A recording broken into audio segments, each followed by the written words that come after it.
There are Sith Lords whose names echo across the galaxy. Malgus, whose fury has reshaped entire city worlds. Darth Mar, whose mere presence could command fleets by his will alone. Darth Nox, whose rituals were known to devour all of the living. But every once in a while, a name doesn't echo. Sometimes, a name is etched in blood. Deep in the shadows of the Empire, there emerges another kind of Sith. One who does not roar across a battlefield. One who does not duel for glory. One who does not crave admiration or spectacle. A Sith Lord whose danger is quiet. A Sith Lord whose threat is not in their blade, but in their brilliance. A Sith who kills not by lifting a hand, but by sharpening machines, weapons of war, and the horrors that will kill millions. Some Sith are far worse the deeper you dive into legend. This is the story of Darth Mekhis, one of the most terrifying sleeper threats in all of Star Wars Legends. Mekhis is a Sith that the Jedi feared not for her strength in the Force, not for her mastery of the lightsaber, not for some ancient power or some old prophecy, but for her mind. If you were a Jedi, there were many ways your life could end. You could fall in battle, you could be hunted, you could be corrupted, you could become overwhelmed by the dark side. But the absolute worst fate, one of the darkest fates any Jedi could ever suffer, was to be captured by Darth Mekhis. Not killed, not tortured, captured. Because very few beings in the galaxy understood what she did to her prisoners until it was far, far too late. She was not a warrior, she was an engineer of nightmares, a scientist who saw living things as raw materials, a Sith Lord whose creativity produced mass death on a scale even the Dark Council struggled to comprehend. And yet her story begins not with madness, or with corrupt ambition, or even with a hunger for power, but something more chilling. Purpose. Cold, logical purpose. Darth Mekhis did not revel in cruelty the way that many Sith did. She did not indulge in the theatricality of evil. She did not worship pain. She built, she studied, she invented, she refined, and to her, she perfected. She was the one Sith in the Empire who understood that to win a galactic war, the true battlefield was not fought with lightsabers, it was fought in the foundries, in the laboratories, in the factories, using the stars themselves. And through that understanding, Darth Mekhis became a foundational pillar of the Sith Empire's war machine, a mind Vitiate relied heavily on, yet feared to ever draw too close. This is the rise of Darth Mekhis, the Sith scientist, the architect of the Empire's greatest weapons, the creator of a fate worse than death, and the woman whose genius could make the galaxy itself feel sick, long before she created superweapons and horrors that scarred the minds of Jedi Masters. Darth Mekhis held one of the most powerful positions in the entire Sith hierarchy. Darth Mekhis held a seat on the Dark Council, presiding over the sphere of technology.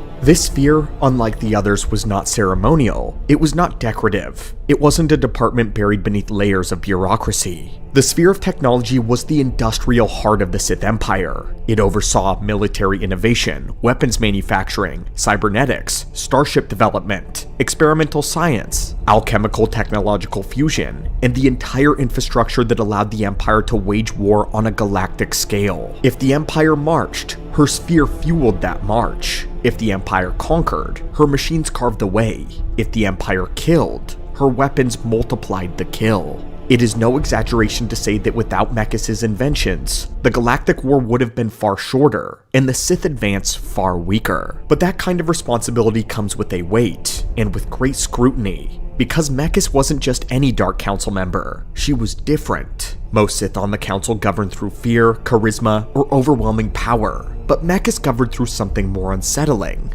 efficiency, necessity. She didn't fight for her position. She didn't duel rivals in the halls of Ka City. She didn't plot coups or challenge Vitiate's authority. She simply produced, relentlessly, brilliantly, terrifyingly, and that made her both indispensable and dangerous. The Sith Emperor Darth Vitiate, one of the most ancient and calculating beings in existence, is known for surrounding himself with puppets, zealots, and malleable pawns. He invests trust into absolutely no one, unless their loyalty is proven through ritual, domination, and spiritual enslavement. But Darth Mekhis was something that could not be entirely controlled. She wasn't deeply tied to the ancient Sith and their mysticism. She wasn't part of the secret cults. She never stood in the ritual chambers of Nathema or of Droman Kas. She was not involved in the Emperor's psychic schemes or immortality projects. Emperor Vitiate's trust in her only went as far as her usefulness. She was kept at a distance, not elevated, not embraced, not spiritually bound. Because Vitiate fears two kinds of Sith above all other breeds, those he cannot predict, and those who can create without him. Darth Mekhis was both. She was not driven by ego, theatrics, or glory. She was driven by the compulsion to invent, to iterate, to refine, to push Sith weaponry into uncharted territory. She was the one Sith who didn't need the ancient secrets to change and alter the galaxy. She didn't need relics or rituals or forbidden knowledge. She could create power, real, lethal, industrial power with her own hands. That made her too valuable to remove, too brilliant to replace, too dangerous to embrace. Vitiate kept her on the council because this war machine needed her, but he never allowed her into his inner circle because he understood exactly what she was capable of becoming if left completely unchecked. And he was right.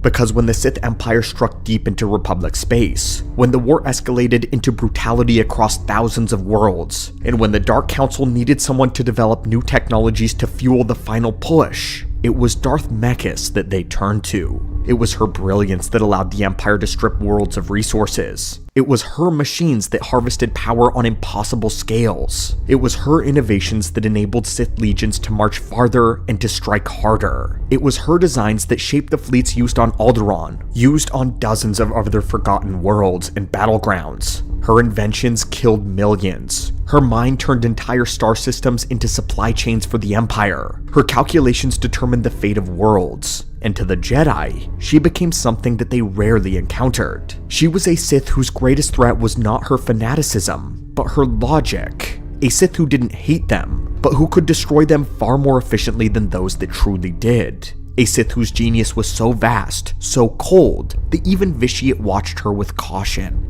This is where our story turns to the forgotten frozen world of Ren Var, and this is where Mekhis steps onto a battlefield that she never wanted, but one of her inventions would speak louder than her blade. When Darth Mekhis set her eyes on Ren Var, she did not see a frozen wasteland. She did not see a forgotten world at the edge of the galaxy. She did not see a strategic location filled with mineral wealth or even hidden temples and lore. She saw something more valuable. She saw a laboratory, a blank canvas, a cold, desolate world that she could carve into any shape of her imagination. A place where life was so thin, so quiet, so fragile, that it offered no resistance to what she intended to build. The Republic believed that the Sith were conquering Ren Var for territory, for position, for military staging and strategy. But Darth Mekhis had no interest in those things. She wanted the planet because it was perfect for testing something else, for testing death. No witnesses, no population centers, no diplomatic complications, no oversight.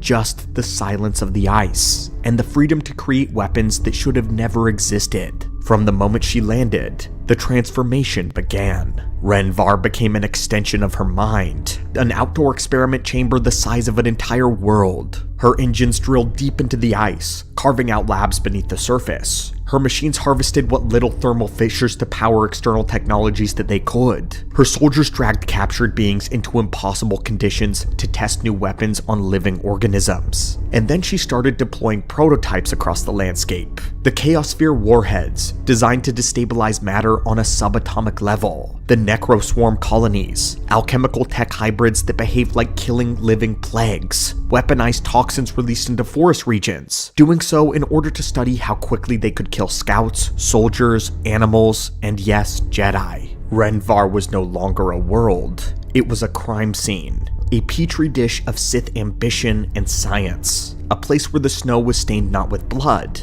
but with the intent behind it. The intent of a brilliant mind calculating how best to exterminate life. Word eventually reached the Republic. The Jedi felt a disturbance, a sickening wrong vibration flowing through the Force. It was not like Malachor V, not like Nathema. It was not a wound yet, but it was a bruise, a spreading ache, a planet whose future was being shaped into a design meant to kill. Cold, systemic, unfeeling. Ren Var was becoming hers, and that could not be allowed. Not because the Republic cared about the planet itself or its territory. They launched their assault because they understood something else. If Darth Mekhis is allowed to dig in, if she is allowed to learn, if she is allowed to experiment, she will perfect death. She will create weapons that make armies irrelevant. She will birth devices that make entire battalions obsolete. She will build machines that will do in seconds what Sith struggled to do with the Force in years. So the Republic did not invade Renvar to win a battle. They invaded to win the war. 4 Jedi Knights led the assault, all of them former apprentices of Master Nagani Zo, Satil Shan, Jarek Kaden, Sayo Bakarn, Bella Kowix. They marched with the 45th Battalion across the snowfields where the wind carried the faint echo of mechanical screams. Scouts died by the dozens, suffocating in clouds of poison gas that Mekhis had sprayed over the forests simply to observe how long organic nervous systems could survive its exposure. The reports were so horrific that even hardened Republic soldiers trembled. The Jedi knew exactly what was happening. Mekhis wasn't killing for victory. She was killing to learn, to refine, and to perfect. And every minute that she remained on the planet, the Sith Empire became more dangerous. The Jedi could not let this happen. The Republic couldn't let it happen. The Force here was wrong. So they did not merely attempt to hold back the Sith's advance. As Satil Shan said, "We're not going to hold them off. We're going to push past them and march to the black heart of our enemy." The Jedi were not here to liberate a world. They were extracting a cancer before it metastasized into galactic annihilation. And so their charge began. A desperate run across frozen death towards a mountain fortress where Mekhis sharpened her mind against the bones of the fallen. Inside the fortress, Darth Mekhis watched battlefield projections with the calm detachment of a surgeon. Her command reported 600 casualties in 5 minutes, but Renvar remains under our control. Mekhis barely reacted. Instead, she activated the Chaos Sphere in the Necro Swarm, ordering them deployed across the battlefield to study the effects on Jedi physiology. Outside, the Republic was dying. Inside, the Sith was learning. But the Jedi were quickly closing in. And when the doors to her chamber exploded inward, shattered by a single unstoppable surge of a Force push, Darth Mekhis realized that she was about to face something that she could not study. Something that could not be graphed, measured, or perfected. She was about to face Satil Shan. Satil was a prodigy and a warrior, not a scientist. The embodiment of everything that Mekhis' science sought to surpass. What followed was a duel unlike most in Star Wars lore. For once, the Jedi was the apex predator, and the Sith is the one fighting for her life. Mekhis lashes out first with lightning, tearing metal from the walls with telekinesis, fighting with a raw desperation. But Satil dismantled her. Strike after strike, the Jedi overwhelmed her, cutting through layers of armor and cutting through the illusion that Mekhis could stand against a true master of the blade. And then, with one decisive, measured blow, Satil maimed her, leaving the Dark Lady broken and bleeding on the floor, humiliated, defeated. Her weaknesses lay bare. The Republic won Renvar, but Mekhis escaped, and her mind, wounded, humiliated, now burning with a true hatred for the Jedi that she did not possess before. She began to calculate something worse than battlefield innovation. Renvar had shown her her own limitations. The Cold War would remove them. The Republic believed the end of the Great Galactic War meant relief, a ceasefire, a pause, a chance for the galaxy to breathe and to heal. For most Sith, it meant the same. A moment to regroup, to rebuild, to prepare for the war's next chapter. But for Darth Mekhis, the end of the war was her beginning. Because of the Treaty of Coruscant meant to preserve peace, it did something far more dangerous. It rewarded her. It handed her the one gift she had never truly possessed before: space, freedom, and time. As a part of the negotiations, the Republic surrendered 7 seemingly useless Outer Rim systems. Dead, cold, barren worlds with no seemingly strategic value. But to the Sith, these planets were not valuable for what they were. They were valuable for who they were given to. One of the systems, the Vesla system, was granted personally by Emperor Vitiate to Darth Mekhis. Not just as territory, not as a military post, not as a bureaucratic assignment or even a reward. He gave it to her as a kingdom, a dominion, a private empire within the empire itself. He did it to see what she would build. Because Vitiate understood something about Mekhis that many Sith did not. She was not powerful because she could kill. She was powerful because she could create. And so he gave her a domain in which to create freely. A section of Sith space ripped from the Republic, gifted entirely to her name, her authority, and her experiments. When she had once ruled a single icy planet as a frontline commander, she now ruled an entire star system unchallenged. An empire of labs, a kingdom of foundries, a realm where no Republic fleet dared to go, and no Jedi could reach her without crossing a border built on fear. This is the rise of Darth Mekhis. While war raged, she was dangerous. In peace, she became catastrophic. The Jedi Council understood this long before the Republic Senate did, though. They remembered the horror of Ren Var. They had felt the way the Force shuddered under her influence. They understood that if Mekhis were ever given the chance to dig in, to root herself into a world, to study uninterrupted, to perfect her science of killing, the next war would not just be bloody, it would be unwinnable. They sent one man into her domain, not to stop her, not to defeat her, but to observe and to learn. To watch her the way one watches a volcano, knowing that it will erupt, but hoping to understand the warning signs before it ever does. This Jedi's name was Nagani Zo. Zo had once been the master of Satil Shan. He was a man of peace, a man of compassion, a man who believed knowledge was the strongest weapon against the darkness. He entered the Vestla system alone. He left the Jedi Order for years. He posed as a slave. He hid among the workers of the mines and the labor pits where Mekhis' prototypes were being tested. He crept through her construction sites. He listened to the whispers of the scientists and the Sith engineers who had become her disciples, and what he saw was enough to shatter the mind of even a great Jedi Master. For 10 years, he lived surrounded by Mekhis' horrors. Jedi prisoners slowly converted into cybernetic thralls, rooms filled with twisted bodies in various stages of transformation,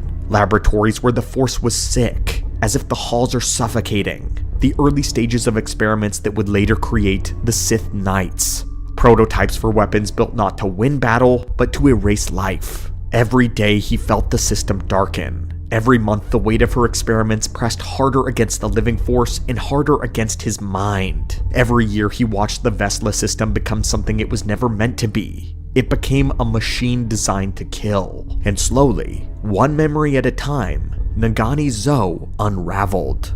When he finally escaped, he remembered only fragments, flashes of terror, glimpses of machines, echoes of screams, the haunting truth that Darth Mekhis was building something the Republic could not afford to face. He brought warnings. He brought them broken. His mind carried the scars of what he had witnessed. His spirit carried the weight of a system that felt like it was poisoning the Force. Now with her own kingdom, her own space, Vitiate's blessing, and the resources of an entire system at her disposal, Darth Mekhis was ready to create her masterpiece. A device inspired by ancient alien superstructures, a machine built around a star, a factory capable of producing multiple superweapons in a single year. She called it the Sunraiser. When Darth Mekhis emerged from the Great Galactic War with an entire star system to her name, she did not begin her work by designing starfighters, or even by refining Sith armor or tweaking blaster technology. She aimed higher, much higher. Because Mekhis did not view war the way that most Sith did. Where others saw battles, fleets, and armies, she looked at it as equations, efficiencies, power curves, scaling potential. She didn't want to create weapons. She wanted to create infrastructure for an endless war. And so she built her masterpiece, the center of her private empire, the heart of her dominion, the engine that would change the galaxy if the Cold War ever ended.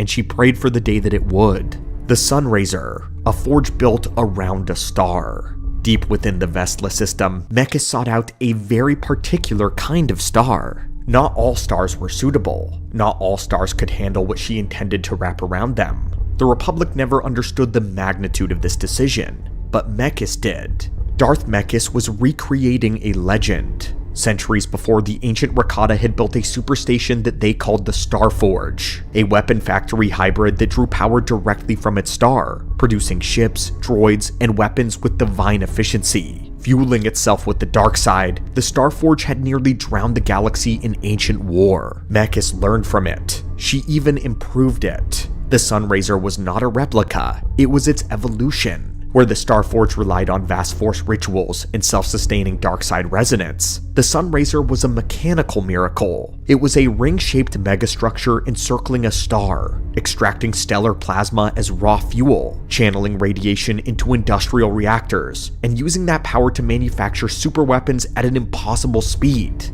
This was not mythical, it was not alive, it was designed. It is the product of a mind that respected efficiency over philosophy. And because it was purely technological, it had one massive advantage over the Starforge. It could be reproduced. Mekhis wanted 7 of them, 1 for each world ceded to the Sith in the Treaty of Coruscant. She only managed to complete a single one before her death, but that one was enough to terrify the Republic, because a Sunraiser had the output of a dozen shipyards and the destructive capability of a forbidden superweapon, all of it rolled into one.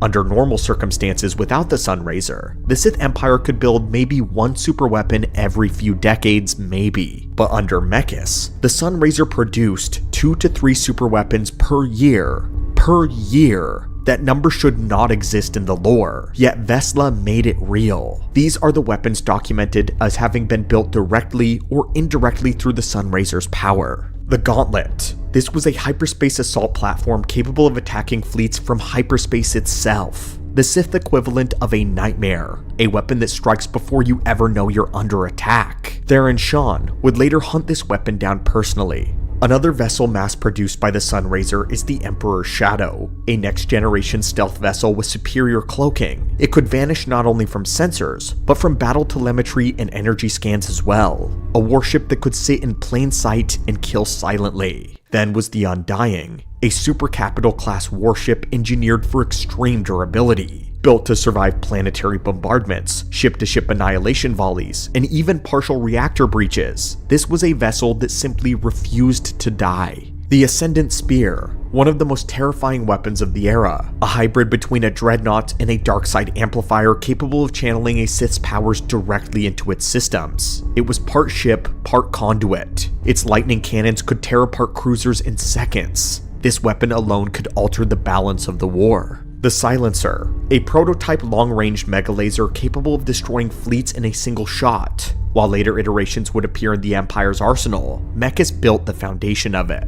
The Javelin Dreadnought, perhaps her most infamous line of warships outside of the Ascendant Spear. The prototype known as the Ror Jihan was capable of flash irradiating a planet's surface, a weapon designed to cleanse 3 kilometers of life in a single blast. This was not a bombardment tool, it was a sterilization device. And it is here that Mekhis' philosophy is unmistakable. She wasn't designing weapons to fight the Republic, she was designing weapons to outgrow the need for battle. Weapons that would erase existence, end campaigns in hours, render fleets obsolete. This is why Vitiate gave her the system. This is why the Dark Council tolerated her. This is why the elite Sith were forced to keep her at a distance. Darth Mekhis was building not just tools of death, but an entirely new way to wage war. The Jedi did not fear these weapons merely because they were powerful. They feared them because of the speed that they were produced. They understood that Mekhis was accelerating. Every month she grew more efficient. Every cycle she built faster. Every season she refined her production methods. And behind the weapons, beneath the shipyards, inside the labs woven throughout Vesla,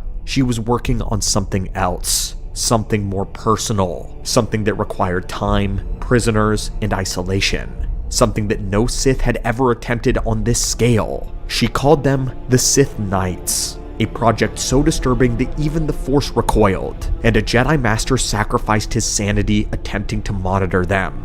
There are Sith who corrupt Jedi. There are Sith who torture Jedi. There are Sith who consume them, destroy them, or tear their minds apart.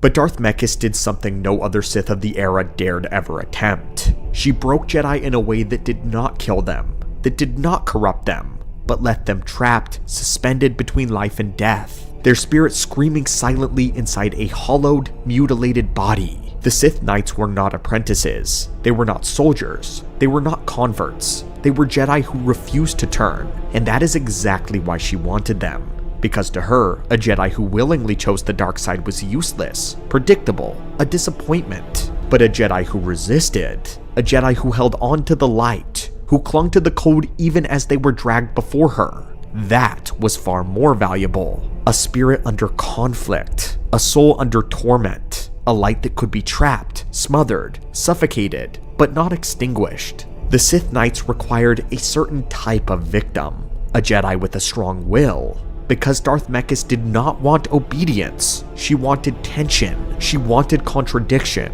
She wanted a Jedi whose internal struggle could be harnessed like energy. She wanted a being whose identity was fractured, 1 foot in life, 1 foot in death, suspended on the edge of spiritual collapse. The process began with the body. Cybernetic plates grafted directly to the bone, sensory organs replaced with red ocular implants that stripped them of all individuality, voice modulators that erased their natural speech and voice, stealth field generators embedded into their spines, electrostaff weaponry hardwired into their neuromuscular structure. But the true horror is what she did to the mind. She rewrote the Jedi code. She twisted it, bent it, perverted it into something stripped of compassion and meaning, into a creed of submission and of servitude. Where the Jedi say, there is no emotion, there is peace, the Sith Knights whispered, there is no emotion, there is submission. Where the Jedi say, there is no ignorance, there is knowledge, the Sith Knights murmured,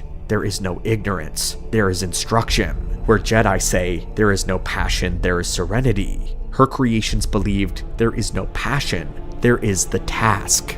A code written not for free beings, but for tools, for machines, for slaves. And yet they were not machines. This is what made them so terrifying. They still had the Force. They still felt the currents of life. They still sensed echoes of their former selves. But they could not act on these feelings, could not speak, could not rebel, could not escape.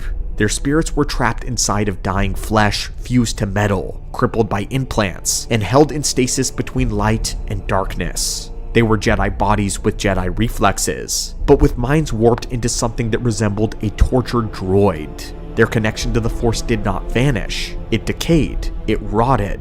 They drew on it wrong, like a song with only half the notes, like hearing your own voice through broken machinery. They were powerful, yes, but they were broken. And because they still had the light inside them, dying, suffocating, begging, they were one of the most spiritually disturbing things that a Jedi could ever witness. To confront one was to feel a pit open in the soul, to feel the nauseating wrongness of a being whose spirit was still present, still reaching, but unable to communicate. To a Jedi, killing one was mercy, freeing someone who had been imprisoned inside their own corpse. This is why their presence corrupted the atmosphere of the Vestla system. This is why the Jedi Master Nagani Zo's sanity broke. This is why the Force recoiled from the place. Because the Force is life, and the Sith Knights were life imprisoned. A violation of everything the Jedi believed. A mockery of the very word knight. That is why Darth Mekhis named them that. They are not warriors, cyborgs, or even abominations. They are Sith Knights, because in her mind, they were still Knights, still Jedi, still wielders of the Force, but now they served her designs, her will, her genius, and her cruelty. Jedi who were saved, restored, alive, but spiritually gone. For Mekhis, they were perfect, and she filled Vestla with dozens of these trapped spirits, as it literally became a wound in the Force, a place where a Jedi Master would lose his mind simply by surviving there. But all great weapons have a weakness, all monsters have a flaw, and all Sith, no matter how cold, how calculating, how brilliant, carry at least one wound that can be exploited. And for Darth Mekhis, that wound had a name, Satil Shan.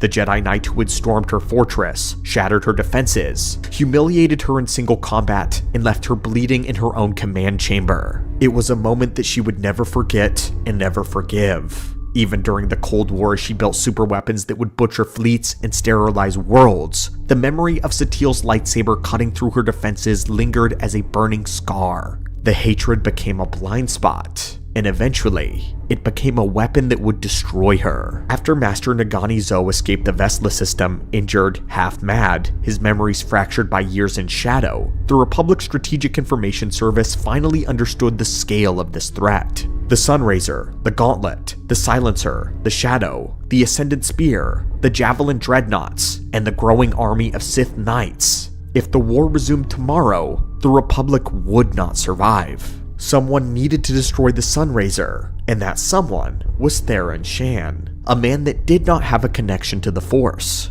A man who by birth was Satele Shan's only son, conceived in secret, hidden from the Jedi Council, and abandoned to protect the Order. A man Darth Mekhis had no reason to fear, but a man who understood exactly how to exploit her. Theron and Master Nagani Zo infiltrated the Vessla system under forged identities, slipping through Mekhis' perimeter defenses and entering the heart of her kingdom. Inside the Sunraiser station, Theron saw the unthinkable. The star harnessed and bleeding plasma into production rings, assembly lines building weapons that shouldn't exist, the twisted remains of cybernetic night conversions, halls where the Force was sick, heavy, and wrong. Even he could feel it. It was everything that Zo had warned him about, and worse. The plan was simple. Lower the Sunraiser shields, overload its internal reactors, and escape before the star-sized machine detonated. But none of that was possible without a distraction. That distraction came from one thing that Mekhis hated more than anything: Satele Shan. Theron let himself be captured, dragged before Darth Mekhis in her control chamber, surrounded by Sith Knights, trapped deep within the most dangerous station in the entire Empire. And then he told her his name, Shan. For a moment, the first time in years, Mekhis lost control. Hatred overwhelmed her logic. Old humiliation flared inside of her. The memory of Satele standing over her defeated body resurfaced like a fresh wound. Theron leaned into it. He told Mekhis everything she wanted to hear. He fed her exactly the rage that she had buried. He implied secrets about Satele. He hinted at resentments. He planted lies. He wove half-truths. And she fell for it all. Consumed by hatred, blinded by obsession, Mekhis reached out through the Force to probe his mind, convinced she would uncover some hidden Jedi weakness through the son of her old enemy. But Theron was not a Jedi. He was not Force sensitive. He didn't have Satele's memories. He couldn't be mind-read the way that Mekhis expected. Instead, she probed deeper, and she found nothing useful. And in that vulnerable moment, Theron struck.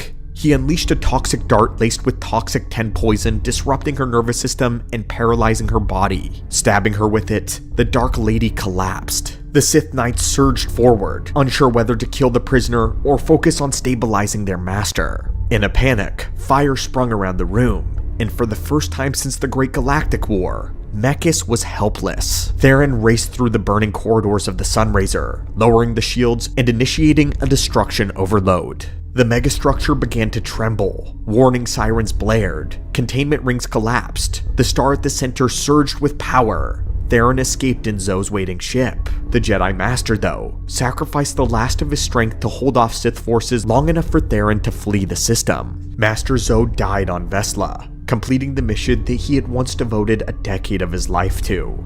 And behind him, the Sunraiser exploded. The blast tore through the Vessla system. The star ripped itself in two, consuming what remained of Mekhis' superweapon factory, and Darth Mekhis, immobilized, poisoned, and abandoned on her collapsing throne, was swallowed by the inferno that she had built. The woman who could have ended the next war before it began, the only Sith whose mind truly rivaled the ancient Rakata, the puppeteer behind fleets of death. She was gone. Not killed by a Jedi's blade, not defeated by the Force, but undone by her own hatred. Her obsession with Satele Shan, her inability to see through a simple deception, by the blind spot she never acknowledged. Theron Shan, a man without the Force at all, saved the galaxy from an era of superweapons. And with Mekhis dead and the Sunraiser destroyed, the Sith Empire lost something far more valuable than a Dark Council member. They lost their future advantage. The next war would still be fought with fleets, not planet killers, with soldiers, not dreadnoughts, with strategy, not extinction. Because Darth Mekhis was the only Sith that was truly capable of building a second Starforge, and she was no more. In the vastness of Star Wars legends, there are Sith who dominate: Vitiate, Revan, Naga Sadow, Exar Kun, Valkorion. But then you have hidden names, the ones buried in codex entries, obscure missions, and side novels. Characters so subtle that you only realize their importance when you zoom out and look at the galaxy as a whole. Darth Mekhis is one of those names, a footnote in the grand histories, a hidden gem for deep divers of lore and fans of the Star Wars mythos, a character that you don't fully appreciate until you piece together what she actually achieved. Because the truth is almost funny, she wasn't special, not as a traditional Sith anyway. She didn't wield some sort of ancient cosmic power. She didn't hurl starships around. She didn't rip open planets. She wasn't some prodigy with a lightsaber. Her force abilities by all accounts were normal, below average, basic telekinesis, a working knowledge of force lightning, enough skill to duel defensively, but nothing compared to the monsters of her era. She was not anywhere close to the level of someone like Satele, and yet, she became one of the most important Sith in the entire galactic war. Why? Because Darth Mekhis represents something that the Sith rarely use. Pure logic. Not passion, not rage, not hunger for immortality or dogma. Just cold, efficient, terrifying intelligence. Not theatrics, not flair. No obsession with ancient tombs or esoteric rituals. Just results. That is why she rose to the Dark Council. Not because she was chosen by destiny. Not because she mastered some ancient technique. Not because she was born in a powerful lineage. She earned her seat by being too useful to ignore. Vitiate, the immortal tyrant who trusted no one, who micromanaged the very souls of his inner circle, needed her. He needed the sphere of technology to function at peak efficiency, and she alone made that happen. If Mekhis had survived, if the Sunraiser had not been destroyed, if she had completed even half of her planned megastructures, the Sith would have won. Not through spirit, not through the dark side, not through their ideology, but through production, through industry, through cold, mechanical superiority. She was the rare Sith whose danger doesn't come from raw power, it came from the mind. And fittingly, the mind was also her downfall. The most logical Sith of the era died because she abandoned logic. She let her hatred for the Jedi cloud her judgment. She reached into Theron's mind out of ego and spite. She allowed herself to be baited, manipulated, and destroyed. A brilliant machine brought down by human error. Yet of all of her creations, nothing she created was more horrifying and more haunting or unforgettable as the Sith Knights. In a universe filled with monstrous fates, alchemy, mind control, hollowed spirits, corrupted souls, the Sith Knights may genuinely be the worst fate a Jedi could ever suffer. Because they weren't turned, they weren't converted, they weren't redeemed, they're broken piece by piece until they're still Jedi, but unable to act like a Jedi. Still connected to the Force, but unable to use it as intended. Still alive, but spiritually destroyed. Still themselves, but eternally silent. In the end, Mekhis leaves us with a strange reminder that even in the darkest corners of the galaxy, even in the stories of monsters and war machines, there are lessons worth carrying with us. Because for every Mekhis who twists life into something cold and cruel, there are heroes who stand against that darkness. Jedi who refuse to abandon hope. Ordinary people like Theron who would rise to extraordinary moments. And those who give everything like Master Zoe, ensuring that the galaxy will have a future worth fighting for. He did not come from war or from lineage. He simply appeared, a figure in a long tattered white cloak, pale as death, his face little more than an echo of one. He bore no armor, no crown, no sigil. When he spoke, the air itself seemed to recoil, as though reality wasn't meant to remember him. He called himself the Dark Underlord. To the scattered Sith of his age, he was a revelation. To the Jedi who heard whispers of him, he was a nightmare. For he did not speak of conquest or passion or domination. He spoke of something more pure. He spoke of rot. The galaxy has forgotten the Force. It drowns in motion, in the screams of life, the noise of endless wanting. When all falls silent, when all returns to the dust, then the Force will sing again. The fractured warlords of the Sith listened. They had known anger, ambition, and glory. But this man, this hollow thing, spoke with the calm certainty of something that had already died, and still somehow he knew. He told them that the Force was not a current that bound all life. He said it was a grave, and that life itself was the corruption that kept it from rest. His words spread through the chaos like sickness. The Sith had long been divided since the death of Darth Ruin, their founder of the new Sith Wars. Ruin's death fractured them into hundreds of rival orders, each fighting for dominion over the other. But the Dark Underlord offered something that Darth Ruin never had. Not a dream of victory, but a promise of finality. He never called himself Darth. To the Sith of this age, this was rare, blasphemy even. The title of Darth was sacred, a covenant linking each Dark Lord to the ancient chain of power stretching back to the first exiles. But the Underlord rejected it. When asked why, he said this: "I am not above, I am beneath. I am the shadow under their thrones, the silence beneath their songs." The Dark Underlord. To the Sith that followed him, this title was a proclamation of dominance, a name that rose higher than any Jedi, higher than the weak. To him, Darth meant arrogance. He didn't want to climb, he wanted to descend, to return to the deepest foundation of the Force, to the place where light and dark dissolved into one endless quiet. He claimed that every Darth was still chained to desire, the desire to be remembered, to rule, to reshape the galaxy. He wanted none of it. He had seen where such abomination and ambition led, to ruin, to noise, to more motion that would hide the true sound of the Force. So he chose a title not of conquest but of burial. Underlord, the one who rules from beneath, who listens rather than shouts, who guides decay itself. He saw himself as the will of the grave, the quiet hand that would pull all empires into stillness. Those who flocked to him called themselves the Black Knights. They painted their armor the color of ash and carved spirals into their breastplates, symbols of collapse, of all things turning inward. Their creed was simple: peace does not come from victory. Peace comes from ending everything that makes victory necessary. They fought with eerie precision, silent even in battle, their movements methodical and cold. And through the campaigns of the Black Knights, the Sith began to win again. The Underlord's army swept across the galactic frontier, cutting down the Republic forces along the Zona Meki route. The cult then seized Ziost, reclaimed Yavin 4, and took world after world until the Republic reeled in shock and terror.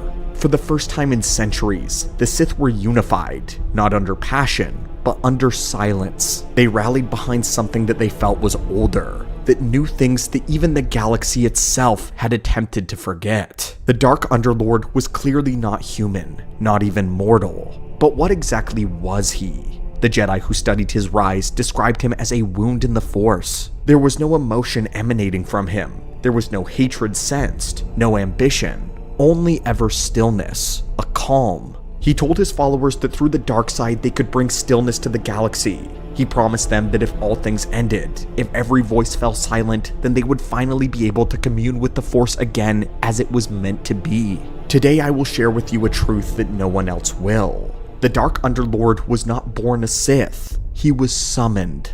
Decades earlier, before his rise, there was a young acolyte who lived during the chaos after Ruin's fall. He was idealistic, naive, a student of forgotten deeper lore, inspired by the power of the ancients, the power of the first Dark Jedi. He believed that if the Sith could commune with the first beings who had fallen to the dark side, that they could learn what had been lost. The acolyte wanted to unite the Sith, to bring meaning back to endless wars. So he turned to ancient records, to whispers of a Jedi heretic from 24,000 years earlier, Zendor, the first Dark Jedi. And on the desolate world of Malrev 4, he performed a forbidden ritual to call Zendor's spirit back to the living realm to commune with him, to learn. The ritual was not meant to work. The Force itself was supposed to reject such an act, but something looked back. The air thinned, the torches flickered to black. Something ancient, something wrong, crawled through the veil that was now open. When it was over, the acolyte was gone. His flesh turned pale and translucent. He looked nearly dead. His eyes burned like dying stars. The voice that emerged from his throat was no longer his own. "I am beneath all things," it said. The dark that remembers, the silence that endures. He walked out of the temple and disappeared for what felt like years. When he returned, he was no longer a man. He was the Dark Underlord. Centuries later in the records, Jedi and Sith historians alike would debate what exactly happened this day. They would argue that what stepped out of Malrev 4 was not a spirit at all, but something twisted by the nature of chaos. Chaos was a realm beyond life, where even the Force cannot reach. The truth, pieced together from fragmented sources, is far darker. 24,000 years earlier, at the end of the First Great Schism, the Jedi Order fought a war against a man named Zendor, the leader of the Legions of Leto. Zendor was not born evil. He was a philosopher, a seeker of a truth who believed that both the light and the dark were a part of a greater whole, together to be wielded in unity. He loved a woman by a name of Arden Lin, a warrior mystic of the followers of Palawa, and together they sought to understand the Force as both creation and destruction. When the Jedi who were already wary of him branded him a heretic, Zendor fought back. The war that followed nearly tore the Order in half, and when it ended, the Jedi Grand Master, a warrior and a scholar by the name of Adrista Pina, murdered Zendor, but not before committing a sin that the Jedi would later erase from their histories. The Grand Master performed the rite of severance. This was a ritual meant to cast a soul into the realm of chaos, a place outside of the Force. It was reserved only for beings who had willingly surrendered to the darkness in whole. But Zendor had not done that. He was still tethered to the light, still bound to the living Force. He was not an evil man. He was simply a misunderstood heretic. But by exiling his spirit, the Jedi Grand Master tore a hole into the natural order. Zendor's consciousness was sent screaming into the nothingness, where there was no sound, no time, no Force at all. At first he sought to meditate, to feel the Force again as once he had in life. But there was only silence, and as the millennia passed, the silence began to speak back. It whispered that life was the corruption of the Force, that the noise of existence was what made the Force distant, that only in stillness, only in the absolute quiet of death, could the Force truly be heard again. And so the philosopher became a shadow. When the Sith ritual of Malrev 4 reached out across eternity, it didn't summon Zendor the Seeker. It summoned what was left of him, a spirit that had rotted in silence for 20 millennia. The Dark Underlord remembered little of who he once was. He did not hunger for knowledge, he hungered for communion, to speak to the Force again as he once had, before the noise of existence had drowned it out. His body was barely corporeal, a flickering shell that pulsed between life and death. For those that saw him, they described him as skeletal, wreathed in a colorless aura that made even the light around him seem dim. He carried no weapon until he needed one, and when he did, his lightsaber was described as a beam that refused to die, its hue so deep that it looked like the color of a wound. His voice carried an almost sacred calm. Even when speaking of extinction, he did so as one speaking of peace. Life is the storm that hides the Force. I seek the calm that will come after. The Black Knights believed that they were helping him restore order, to return the galaxy to a purer state. In truth, the Dark Underlord sought something simpler, to silence every living thing so that he alone could hear the Force again. Under his command, the Sith Empire expanded faster than it had in generations. The Black Knights were terrifyingly efficient. They weren't marauders, they had become executioners. They conquered through silence, through precision, through inevitability. Worlds fell one after another. Republic fleets vanished along the Zoni Meki route. The Underlord's citadel on Malrev 4 became a black beacon,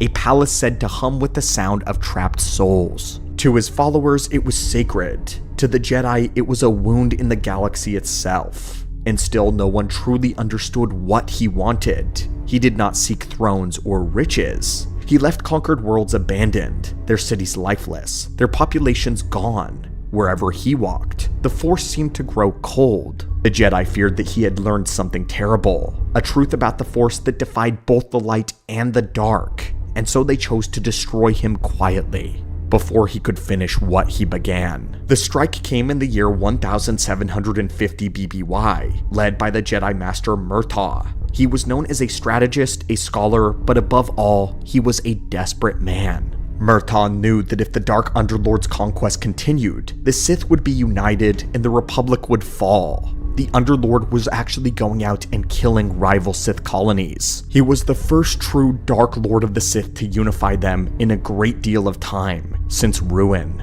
But now, the Jedi could not risk open war, so Murtaugh made a deal, one that the Order would never admit. He hired the Mandalorians. With approval from the Council quietly permitted, the Jedi and the Mandalorians launched an assassination on the Underlord's fortress on Malrev 4. It was not a glorious duel of armies. This was a shadow war, explosives in the dark. blaster bolts cutting through silent corridors, Mandalorian Beskar striking out against the Black Knights of the Dark Underlord. When the Jedi Master Murtaugh finally reached the throne room, he found the Underlord waiting. He didn't raise his saber in defense. He simply looked at the Jedi with something almost like relief. "You would kill me," he said softly. "Then perhaps I will finally hear the Force again." Their duel was brief, but it was apocalyptic. The energy that poured from the Underlord tore the walls apart. When the Jedi struck the killing blow, the air split with a soundless scream. The Dark Underlord's body crumbled to ash, and Murtaugh fell to his knees, whispering to himself that the Force seemed to have gone quiet for a time. The Jedi returned to the Order as a hero, but within weeks he renounced the code and disappeared deep into exile. Some say he no longer could hear the Force at all. Others whispered that the Underlord's silence had followed him. In time, the whispers would prove to be true. Master Murtaugh did not perish when he struck down the Underlord, but he did not return whole either.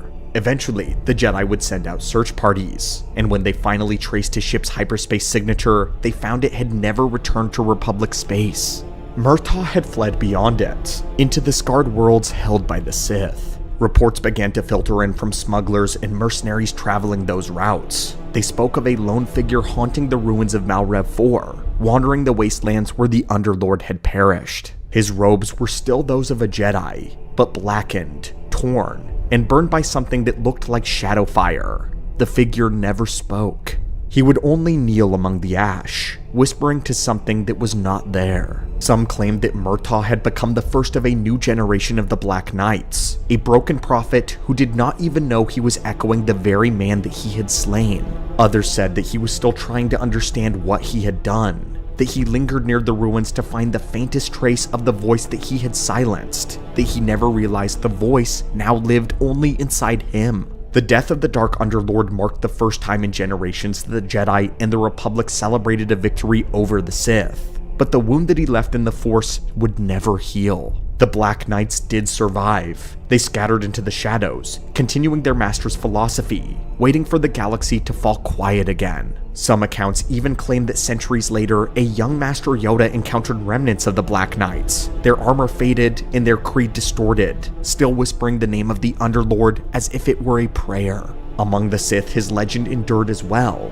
When Bane studied the ruins of the new Sith Wars, he spoke of the Underlord's rise as the final failure of the old way. He came from beneath all things, and returned to them. The Sith will not rot. We must rebuild. To Darth Bane, the Underlord was a great lesson, proof that power without structure, philosophy without purpose, will only lead to destruction. It is true the Underlord had united the Sith, but for a reason none of them truly understood.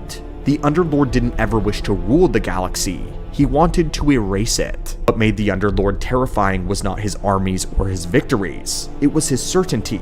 He never raged like ruin. He did not hunger like Nihilus or Sidious. He spoke of patience and of eternity. He told his followers that the Force was not a current flowing through life. It was the ocean that waited when life was gone. And the Underlord wanted to drown in it again.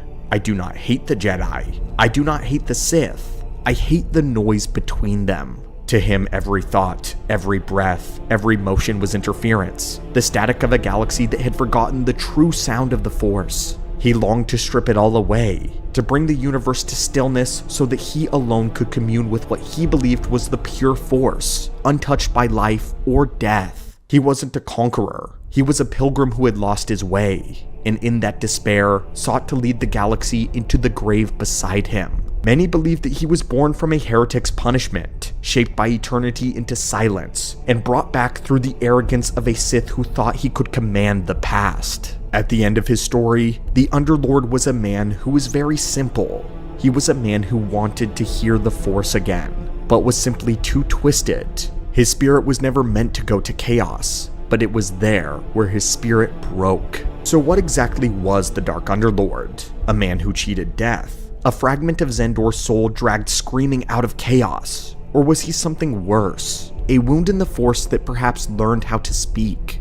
To us, he's fascinating. The Underlord is a reminder that sometimes the darkest stories aren't even about power at all. They're about what happens when someone loses their place in the Force, and then someone who tries to carve one back out of oblivion. In the long history of the Jedi Order, brilliance has often walked hand in hand with danger. Some of the brightest students ever trained by the Jedi become their most infamous traitors. Exar Kun, Count Dooku, even Anakin Skywalker. Each began as a prodigy, each was celebrated as a Jedi destined for greatness, and each fell to the dark side, leaving scars on the galaxy that would never fully heal. But before all of them, there was Freedon Naad. To the Jedi of the Old Republic, his name was synonymous with dread. He was remembered not simply as a fallen Jedi, but as a wound carved into the very history of the Jedi Order, living proof that their most gifted could become the most monstrous. He was brilliant, he was destined for mastery, but he was also restless, ambitious, and consumed by his own desire for power. And when the Jedi denied him that, he turned to the one place that they feared the most: the legacy of the Sith. Freedon was one of the very first Jedi prodigies to fall directly into the dark side and emerge as a Sith Lord. His reign, his sorcery, and his shadow would terrify generations. But to understand how, we must begin at the very place that he started, where a lot of the lore is admittedly very undercovered compared to his life after his death. So in this video, this holocron, part 1, we will be discussing only the life of Freedon Naad, and why he was legitimately the Sith Lord that the Jedi Order feared the most in their entire history. But to understand how, we must begin at the very place that he started, as a gifted child on the world of Ossus, marked for greatness. Greetings, lore junkies, back to the archives. We've been expecting you, and this is the life of Freedon Naad, a prodigy of Ossus. 400 years before the Great Sith War, a young man named Freedon Naad arrived on Ossus, the library world of the Jedi Order. To the Order, Ossus was the jewel of their knowledge, the great library founded by Odan himself. Within its halls, every secret of the Jedi was well preserved, and every young initiate was shaped into a protector of the galaxy. From the moment that Naad began his training, he stood apart from the rest. He demonstrated a natural grasp of the Force that startled even the most seasoned Jedi Masters. Techniques that required years of patient study came to him as easily as breathing did. He showed not only skill in the Force, but also an ability to connect with it on an instinctive, almost a frightening level. His instructors admired him. The Masters of Ossus whispered that he may one day sit among them, or even reign as the Grand Master. Even Odan himself, the founder of the library, saw in Freedon a brilliance unlike anything he had witnessed in centuries. But brilliance can be dangerous. Freedon Naad was not content to learn at the pace of his peers. He was restless, eager, impatient. He wanted recognition. He wanted to be acknowledged as the greatest of his generation. And while the Jedi Order actively encouraged humility, Freedon Naad's hunger for power and validation only grew stronger by the moment. In time, a group of students were deemed ready to ascend to the rank of a Jedi Knight. Freedon Naad believed that his moment had finally arrived. Everything that he had worked so tirelessly to achieve was now on the horizon. He would finally be recognized for his power, his skill, and his superior knowledge to his peers. He would finally be elevated and respected as the prodigy that he was. To him, he lacked everything but the title of knight. He had mastered every lesson, surpassed every opponent in combat drills, and outstripped the knowledge of most of his fellow apprentices. In his mind, there was no question that he was destined to be chosen. But when the Masters announced their decision, Freedon's name was not among them. The shock was unbearable. The Jedi saw his brilliance, but they also witnessed his arrogance. They feared his impatience, his ambition, his refusal to temper his gifts with humility. For the Jedi Council, withholding knighthood was meant to be a lesson. For Freedon Naad, it was the ultimate betrayal. He seethed in anger. His faith in the Order wavered. How could the same Masters who praised his genius now deny him recognition? In his mind, it was not caution, it was envy. The Jedi were afraid and jealous of him because he was greater than they could ever hope to be. But his anger was not silent. Freedon Naad confronted his own master, Mata Tremaine, seeking answers and guidance. Master Mata Tremaine was one of the Order's most respected instructors. She was the Jedi's foremost teacher of lightsaber combat. She was calm, disciplined, precise. Her life was a study in control. When Freedon came to her, demanding why he had been denied the rank of knight, Tremaine gave no answer. Instead, she ignored him, continuing her flowing cadences with her lightsaber. Her silence was deliberate, a test of patience. But patience was not in Freedon's nature. Minutes passed, and his frustration deepened. At last, his anger erupted. Tremaine turned, igniting her lightsaber, and leveled it against her student. And then the duel began. Freedon fought with the fury, pressing forward with raw power. Tremaine countered this with calm mastery, forcing him to struggle with every exchange. He grew desperate, reckless, and then he saw it, an opening, a fault in her form. He knew it had to be there, that it would expose itself eventually, that his mastery of the blade was far beyond his own master, and so he struck. But in that moment, Tremaine deactivated her weapon. She left herself completely defenseless. The killing blow landed. Her body vanished into the Force, leaving only her robes. Freedon froze. He realized too late that the duel had been his final lesson, a lesson that he had failed. Tremaine had tested him to see if he could master his anger, and instead he proved that it would forever master him. At first, grief overwhelmed him, but grief twisted quickly to rage. He told himself that the test was unfair, that Tremaine had brought her own death upon herself, that the Jedi had conspired to drive him away, and with that, his bond with the Order was shattered. Freedon fled Ossus in fear of his life. In his heart burned only ambition now, the belief that if the Jedi would not grant him greatness, then he would seize it himself. And so began his quest for darkness. Freedon Naad's exile became a pilgrimage. He left Republic space entirely, traveling into the ruins of the old Sith Empire, a place thought long abandoned. The Sith species had been shattered centuries earlier in the Great Hyperspace War, the Empire scattered into ruin, but Freedon believed that power still lingered in the shadows that the Jedi could not touch nor break. On the world of Ashas Ree, Freedon discovered the holocron of King Adis, the legendary Sith monarch who had resisted the Rakatan invaders thousands of years earlier. And with it, Freedon learned the foundations of Sith sorcery, the first dark whispers of power that would bend life and death. Freedon was able to learn directly from the Sith Ari, but he was still not satisfied. From planet to planet he searched, scouring ancient ruins, piecing together fragments of history from the Sith. He knew that the Sith species was gone, their empire shattered, but the knowledge still remained hidden, and waiting for one who was powerful enough to claim its heritage. At last he heard the name Naga Sadow, the last Dark Lord of the Sith who had fled deep into exile after his defeat in the Great Hyperspace War. Sadow was said to be sleeping deep in hiding, watched over by warriors warped through alchemy.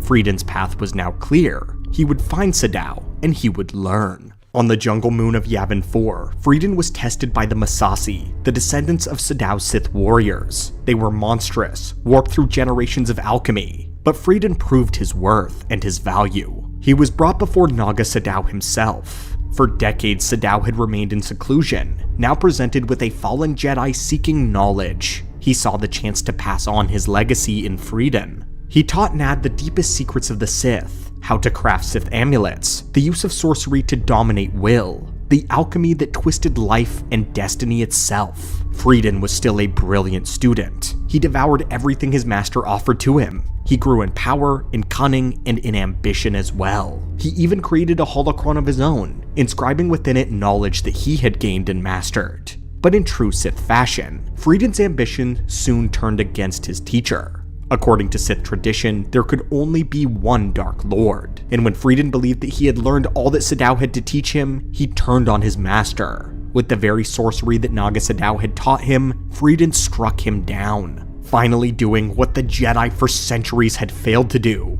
Naga Sadow, the last Dark Lord of the ancient Sith, was slain by his own apprentice, leaving Freedon Naad to declare himself the Dark Lord. But to be the Dark Lord was not enough for Freedon. Freedon wanted to be a king. Now a master of Sith sorcery, Naad sought a world to conquer. His search led him to the wild planet known as Onderon. Onderon was unlike most worlds. Its skies were darkened by the proximity of its Munduk sun, and its wilderness was swamped with vicious predators. The people of Onderon lived within the walled city of Aziz, fortified against the terror beyond. Freedon saw the planet as a perfect crucible. With his new power, he subdued the very people of Aziz and declared himself their king. Under his rule, Onderon was transformed into a world steeped in Sith magic and the dark side. He established a dynasty of monarchs bound to his bloodline. Those who obeyed him would thrive. Those who defied him were exiled beyond the walls, condemned to face the beasts of the wilderness. But the exiles did not perish. Instead, they tamed the creatures, becoming the Beast Riders of Onderon, and for centuries they would clash with the city of Aziz, their rebellion born from Naad's cruelty. Freedon would rule for more than a century. He wielded sorcery that extended his life far beyond normal men. He crafted weapons and artifacts infused with the powers of the dark side and information long thought lost. His brawn-bladed lightsaber became a symbol of fear. His body decayed, but his power only grew stronger by the day. Onderon itself became poisoned by his very presence. The air was heavy with the dark side. The planet's very culture was reshaped to serve Freedon. To the people of Aziz, Freedon was not simply their king, he was their living god. And after more than 100 years of rule, Freedon Naad's body finally gave out. Even with Sith sorcery, death could not be denied forever. But in death, Freedon Naad would never surrender. His body was laid to rest in a tomb beneath the royal palace of Aziz. The sarcophagus became a nexus of darkside energy, radiating corruption into the very city itself, poisoning its veins. His dynasty endured, but it was his spirit that lingered, bound to Onderon, the world itself, waiting for new servants. Though his reign had technically ended, the shadow of Freedon Naad had only just begun. Freedon Naad's story is one of brilliance corrupted, a Jedi prodigy denied recognition. He fell to arrogance, rage, and ambition. His hunger for power led him into the heart of the old Sith Empire, where he became the apprentice and the murderer of the great Naga Sadow. He represents the Jedi Order's greatest failure, at least at the time, and debatably one even as great as Darth Vader. He crowned himself the Dark Lord, conquered the entire planet of Onderon, and ruled as a god king for over a century. To the Jedi, his fall is an eternal scar. It was a warning of what their greatest students could become. It was proof that arrogance could birth tyrants, and that one man could reshape a world in darkness. But Freedon's death was not his end. His spirit endured, festering in the tomb, corrupting generations of rulers, and reaching across centuries to ignite wars the galaxy thought buried. In life he was feared. In death, he became something worse. In part 2, we will follow the ghost of Freedon Naad, a spirit that refused to die, whose influence stretched from Onderon to Exar Kun, and whose legacy shaped the rise of the Sith for a millennia to come. In the lore, he is remembered as one of the worst Sith Lords that have ever lived, his name evoking dread across centuries of Jedi history and knowledge. But if you actually look at his life, it's far less detailed than that of many other Sith. We know he was a Jedi, born and trained with the very order that would one day fear his memory above all others. But the record of his rise to darkness and reign as a Dark Lord is more fragmented than it is complete. This lack of detail creates a kind of a narrative void around Freedon, one that has been filled with legends, whispers, and speculation, stories that hopefully one day will be fully explored and fleshed out. What makes him such an interesting figure though is that his death, rather than his life, is what secured his place among the most feared Sith in history. Unlike most Sith, who are remembered for their destruction and what they wrought in life, Naad's true legacy begins with his death, when he transcended into something far more dangerous. His spirit persisted, corrupting worlds, seducing Jedi, and manipulating events long after his physical body was gone. The spiritual endurance born from his mastery of the dark side is what elevated him into legend and marks him as a singular threat to the Jedi. In this first video, I wanted to focus on his life before diving into that dark legacy, because while it was his death that made him infamous, it was his beginnings with the Jedi that gave that legacy its weight. The fact that he came from their ranks is what made him so feared, proof that the Jedi Order's greatest enemies often emerge from within, carrying with them the potential to unravel everything that the Jedi stood for. All beings and creatures of the galaxy have something to fear, even the very strongest. For millennia, Sith have been attempting to eradicate their one and only fear, death. It would be Valkorion, the most powerful Sith in history, who would conquer death. But though he was victorious over his own age, he was still not without fear, because the one being he was scared of the most in the entire galaxy was his own daughter. So much so that Valkorion robbed her of her childhood to twist her into a creature that only he could control. Despite her mother's best attempts, Vitiate's daughter Valen turned out to be one of the most cataclysmically powerful force wielders in all of history. But what made her so powerful? Why did she inherit so much potential, surpassing even her older brothers, and threatening her father, one of the only beings capable of threatening her father based on her own sheer power? Well, greetings again, lore junkies, and welcome back to the archives. Grab a snack and join us today as we open a brand new holocron in the strange world of the Eternal Empire.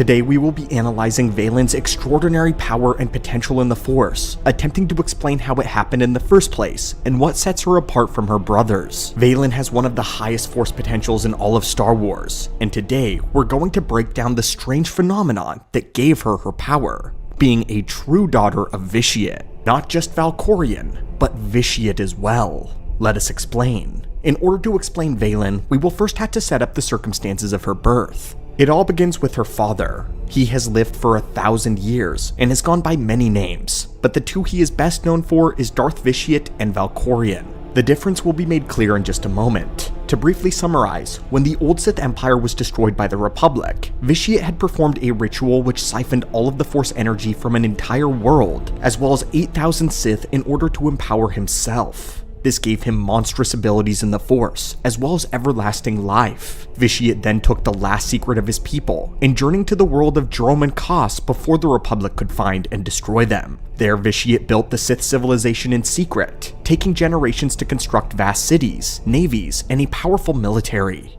This was all of the goal of returning and destroying the Republic. Over a millennium would pass before he would finally put his sinister plan into action. In the year 3681 BBY, he launched the Great Galactic War. The Republic and the Sith Empire would be at war for 30 years, and in that time Emperor Vitiate would recluse himself away behind the scenes, allowing the Dark Council to run the Empire and the war in his absence. In truth, Vitiate had lost interest in his empire, believing Sith doctrine to be too limiting for his godlike ambitions. Here he formed a dangerous new opinion. He believed that the Sith way was not conducive to building a lasting rule. Several hundred years prior, he had journeyed into the unknown regions, and there he had found a backwater world by the name of Zakul.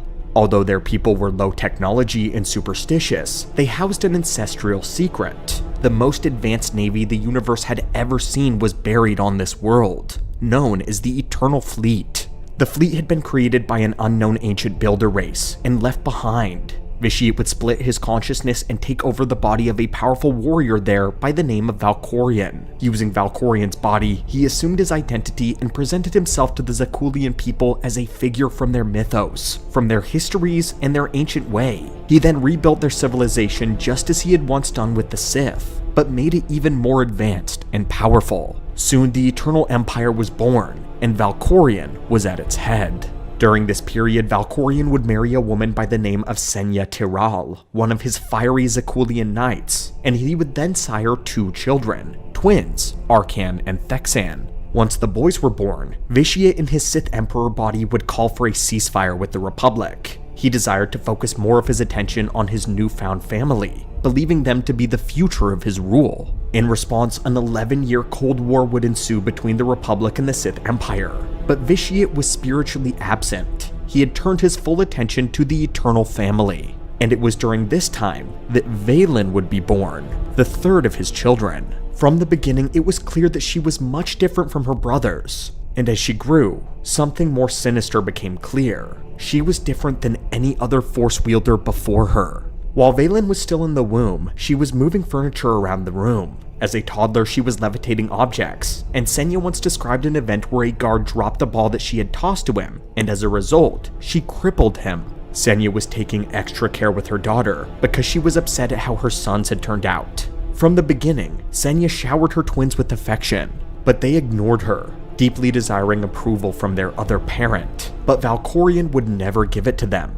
She felt that she had lost her sons to their obsession with their father's acknowledgement. So Senya desired to teach Valen to enjoy life aside from using the Force. Although the young girl enjoyed doing mundane tasks with telekinesis, Senya chided her about it and attempted to show her how to do things with her own hands. However, her power was growing by the day. She loved watching her brothers train and wanted to be like them. Valen trained by herself in the forest, and once obliterated a stand of armor in a moment of frustration. In the process, her power sent shockwaves through the trees. By the time she was in her teenage years, she was training under her mother's supervision, but she had difficulty in combat training against the Knights of Zakul. Once again, her anger would lead her to a catastrophic display of power. During a training session, her failure caused her to splinter a guard's staff with her mind. She then lifted up both of her training partners and many of the powerful and approaching knights around them, crushing them all inside of their armor. Unfortunately, Emperor Valkorian had been present.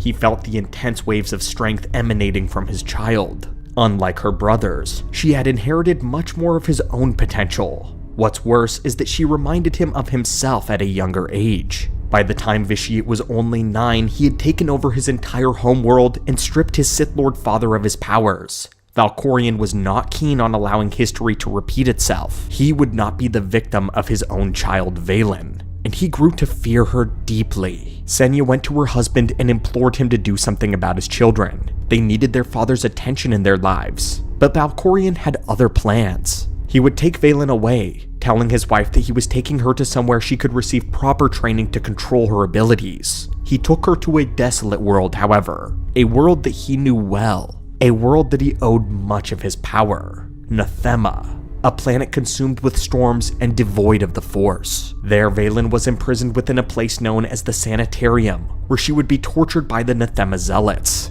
Valkorion ensured that Vaylin's mind and powers were caged, along with most of who she was as a person. She slowly had her identity stripped away piece by piece. She could be subdued and controlled with a single activation phrase: kneel before the Dragon of Zakul. She was thereby transformed from a sweet but a troubled child into a psychopath devoid of empathy, a creation from endless ritual and torture. In the process, she had come to hate her mother, believing that she was responsible for this abuse, abandoned. Senya had always wanted her to suppress her powers, so it only made sense to Vaylin that it was her fault that she was now being tortured into doing so. But something stirred across the stars. Senya began to sense her daughter's distress and anguish, and one night she had a terrible nightmare that showed Vaylin suffering clearly. Resolving to rescue her daughter, Senya ventured to Nathema and carried Vaylin out in her arms. She would fight off the Nathema Zealots in the process, gaining her child's freedom.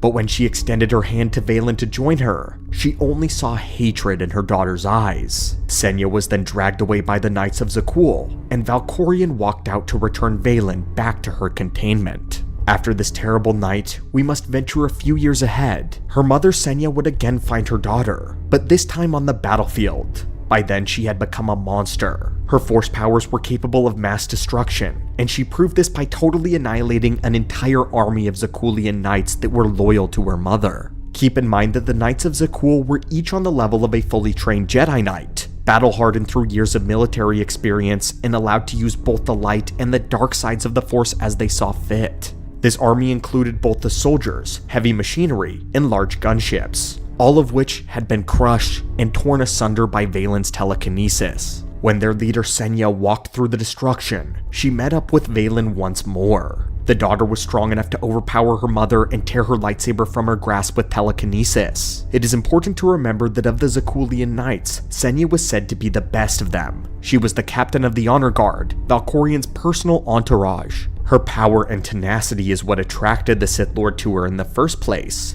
but Vaylin dwarfed her mother's ability by the time that she was very young. Vaylin was able to fully manipulate technology to her will at this point, shrug off direct shots from blasters that were aimed to kill, and shield herself from a massive explosion that killed thousands. But perhaps most impressively, she was able to challenge her brother Arcan in lightsaber combat and put him on the defense. This is an Arcan that had already served his tour in the Eternal Raids. Arcan was considered one of the greatest warriors that the galaxy had seen in this era. This was all while Vaylin's powers were still chained by Valkorion's conditioning. When unchained, Vaylin managed to lift up some of the strongest Knights of Zakul in the air and one-shot them all with a dark blast of energy. And thankfully in the lore, we know what she used. The Dark Blast is an ability that only the strongest Darksiders can actually activate. It's a way of manifesting the dark side in a visible, physical energy. Exar Kun was able to do so only with the amulet of Naga Sadao. Later, Valkorion himself perfected the technique. But Vaylin is awesome. Vaylin did it instinctively. From her flagship in space, she razed the Nathema Sanitarium, rendering it to dust and rubble with only her mind.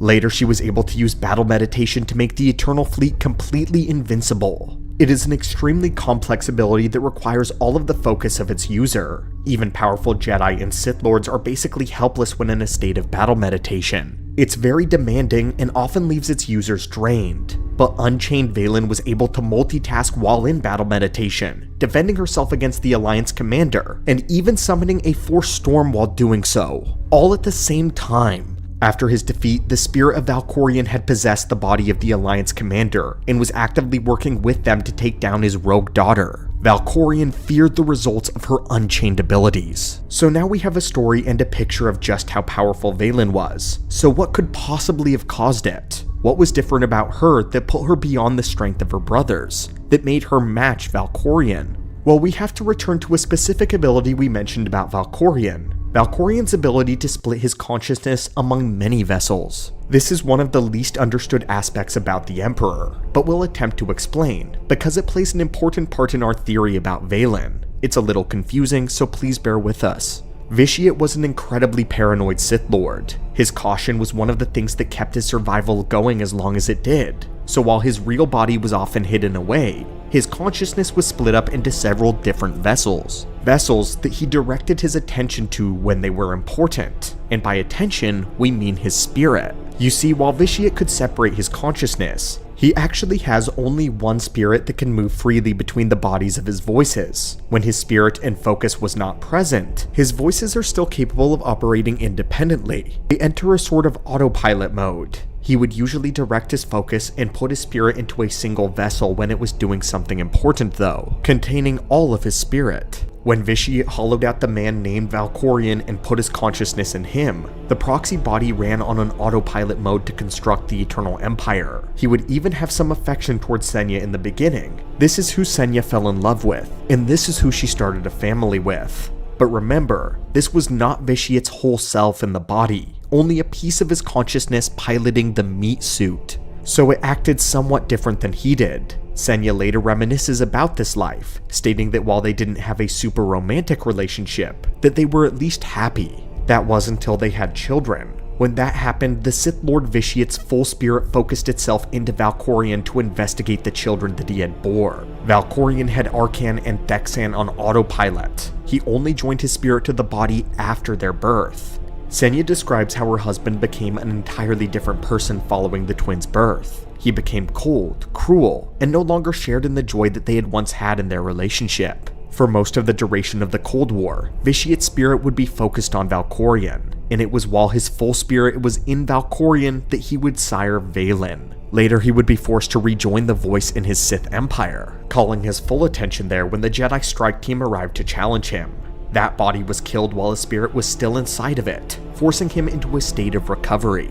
During that dormancy, Valkorion went back onto autopilot. Once his spirit was resurrected by the reborn Darth Revan, he fully joined himself in the Eternal Empire. He shut down all other voices and became whole once again as Valkorion. The reason this is all important is because Arcan and Thexan were conceived while it was only Valkorion's body with Vitiate's consciousness. The boys still turned out incredibly powerful because they were born of two skilled Force sensitives, but they did not have Vitiate's potential since he wasn't whole at the time. Vaylin, however, was conceived when the spirit was focused into Valkorion.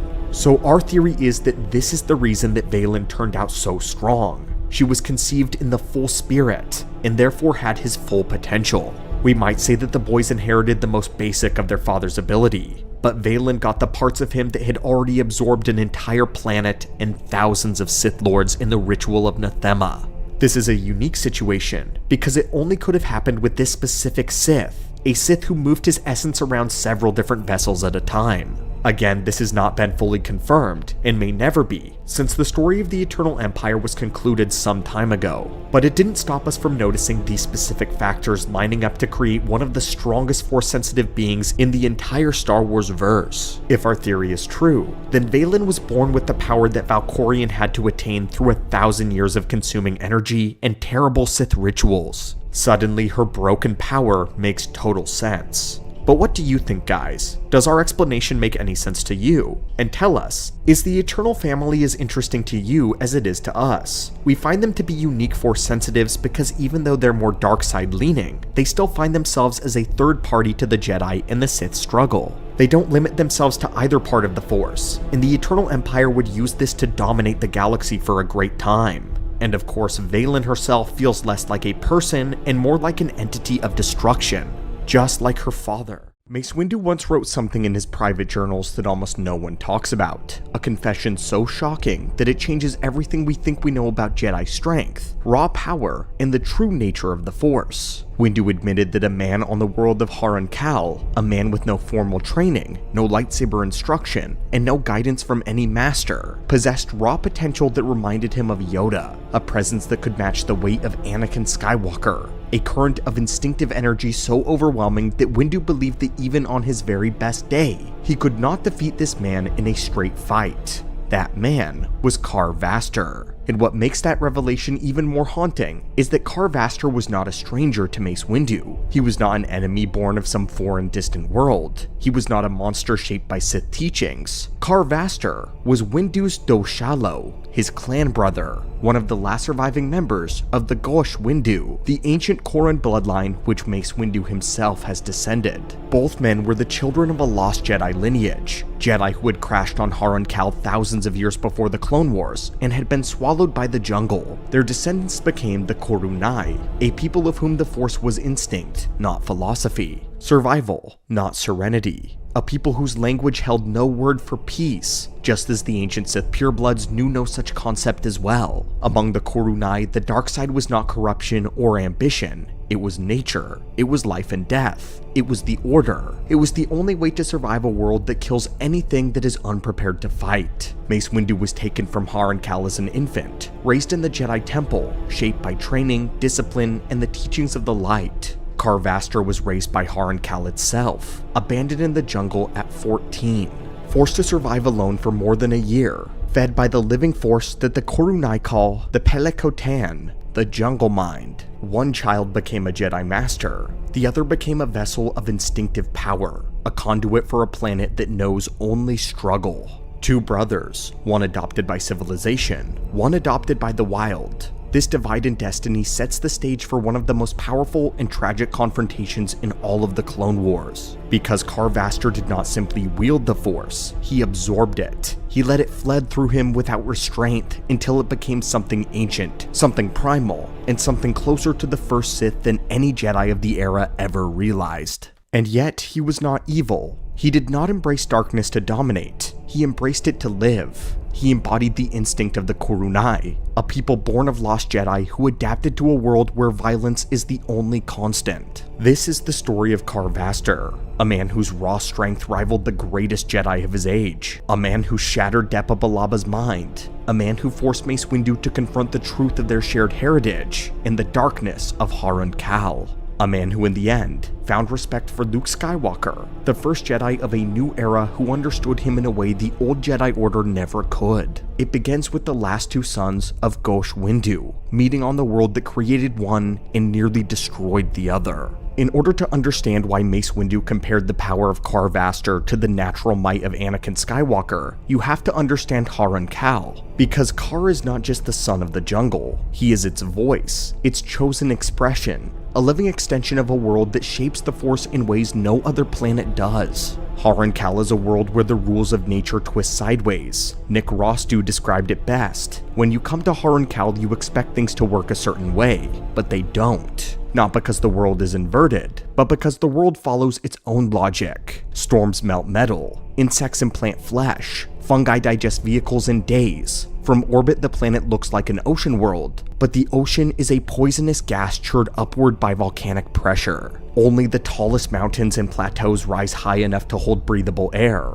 Life does not evolve on the surface. Life evolves above the clouds. Life evolves surrounded by constant death. Everything that survives on Harun Kal does so through instinct sharpened to a killing edge. A plant grows only where the air currents are safe. A predator hunts through vibration rather than through sight. Even the smallest insects are lethal. Every creature is tuned to the rhythms of a world that accepts no weaknesses. For the Korunai, the instinct becomes something far more powerful. They call the Force the Pelekotan, the jungle mind, a living awareness that's pressed on every thought, every motion, and every heartbeat. It is not the light side, it is not the dark side, it is the will of the world, ancient and indifferent, saturating everyone who walks beneath the canopy. Every Korun is born sensitive to it, not trained, but born. Their childhoods are shaped by survival reflexes that come from something deeper than biology. They feel predators in the wind. They sense danger before it moves. They live with the Force not as a philosophy, but as an instinct.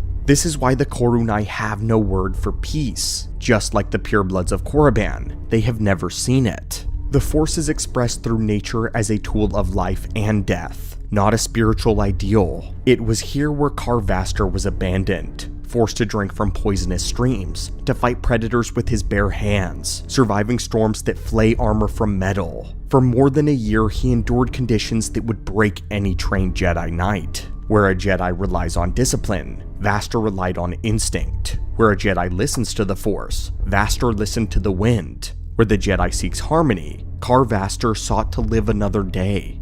In that crucible, Pele-Kotan poured through him. Not discipline, not training, but pure, unfiltered force. The will of the jungle mind. The entire darkness of a planet that has never known mercy. The pressure of a world that has no place for those that cannot fight. Harun Kal did not corrupt Carvastor. It claimed him as its conduit, its avatar. This is why his power was so frightening to Mace Windu. Vastor did not call upon the Force the way that the Jedi do. The Force came to him. The planet itself funneled into instinct, its violence, its hunger, its survival drive directly through his body.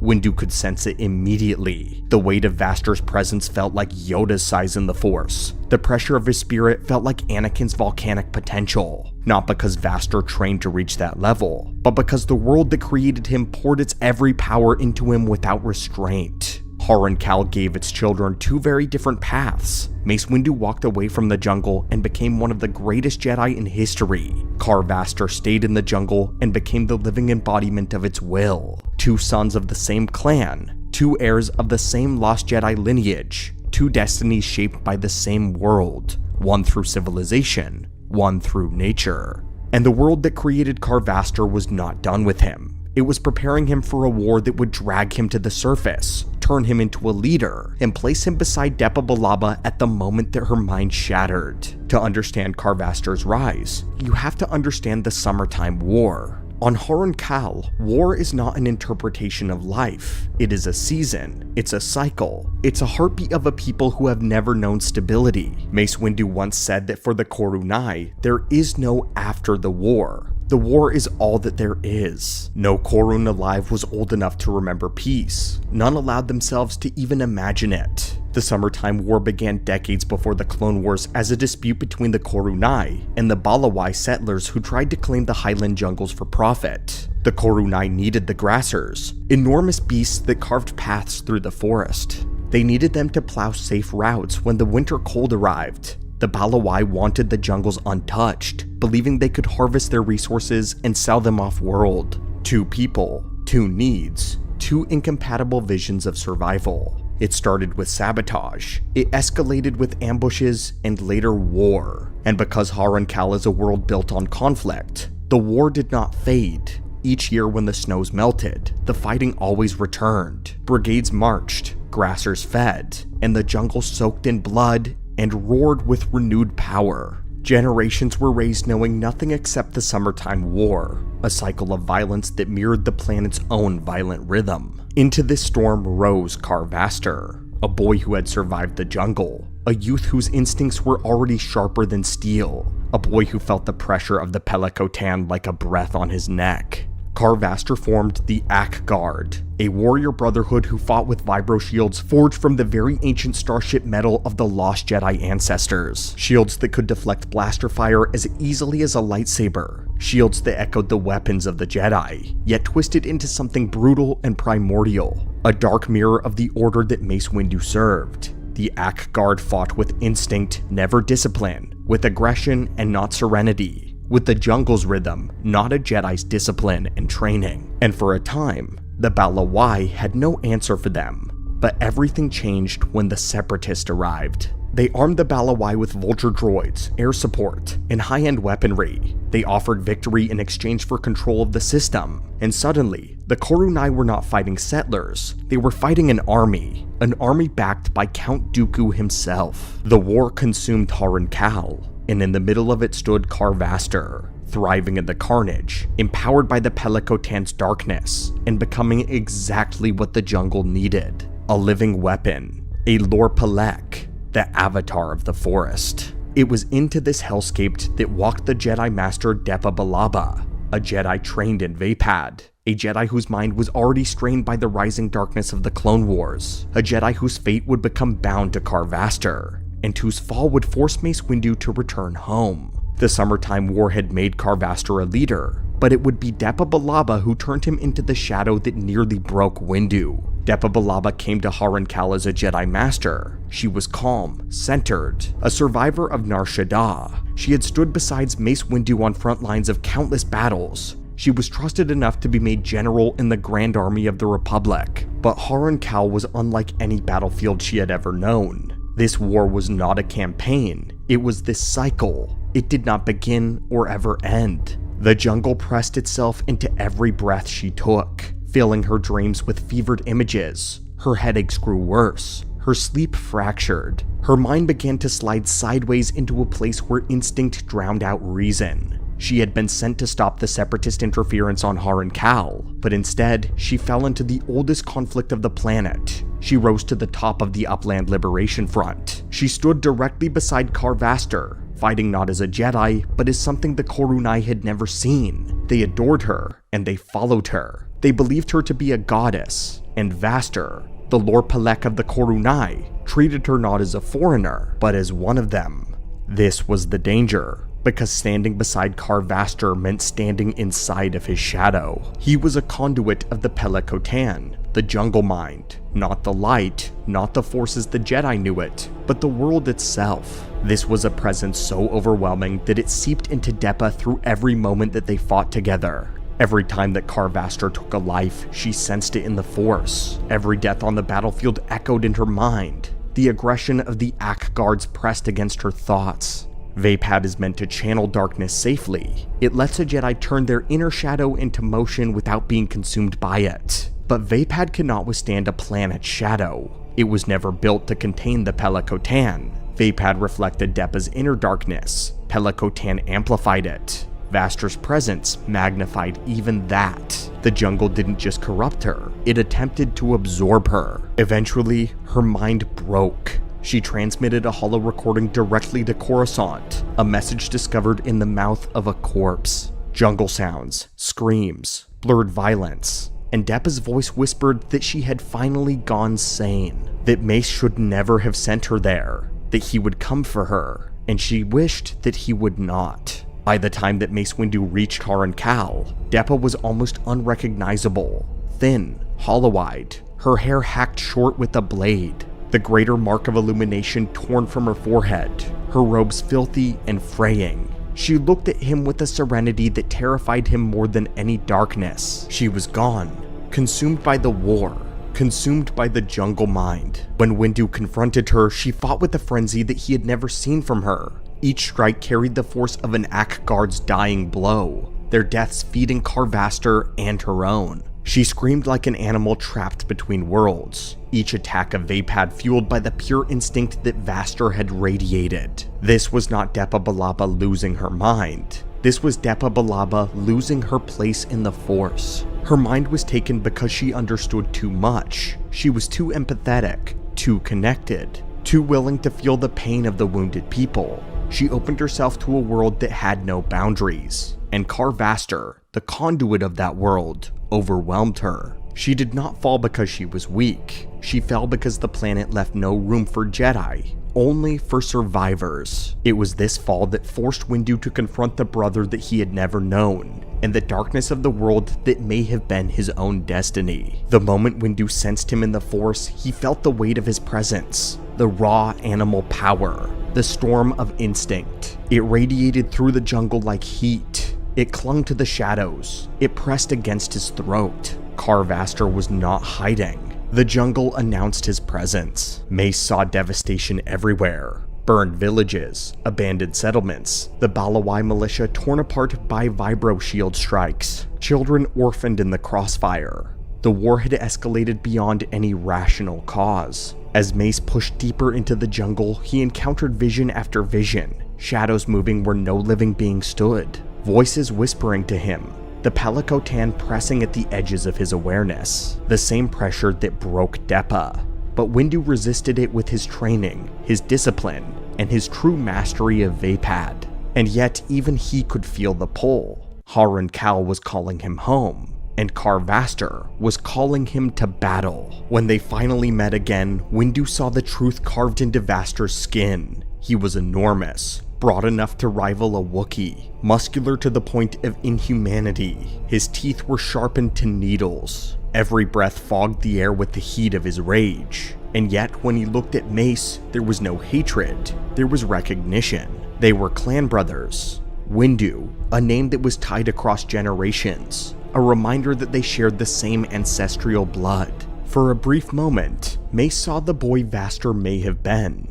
A boy abandoned in the jungle. A boy who survived because the Force demanded it. A boy who became the avatar of the world the Jedi could never truly understand. But that moment did not last, because Vaster did not see the same compassion inside Mace. He saw betrayal. He saw the Republic's failure. He saw an outsider claiming authority over a people who did not ask for Jedi salvation. The clash of clan brothers was inevitable, and the jungle itself held its breath. Kar Vaster glared at Mace with eyes that burned under the flickering lights. He had already slaughtered most of the clone reinforcements. His shield dripped with blood. His chest heaved with animal fury. His presence in the Force towered. He was younger, he was stronger, he was faster, and the Pelicotan poured into him like a second heartbeat. Mace felt the weight of that power. This was not a duel of equals, not physically, not in raw strength. Even Mace admitted it in his own journals. On his very best day,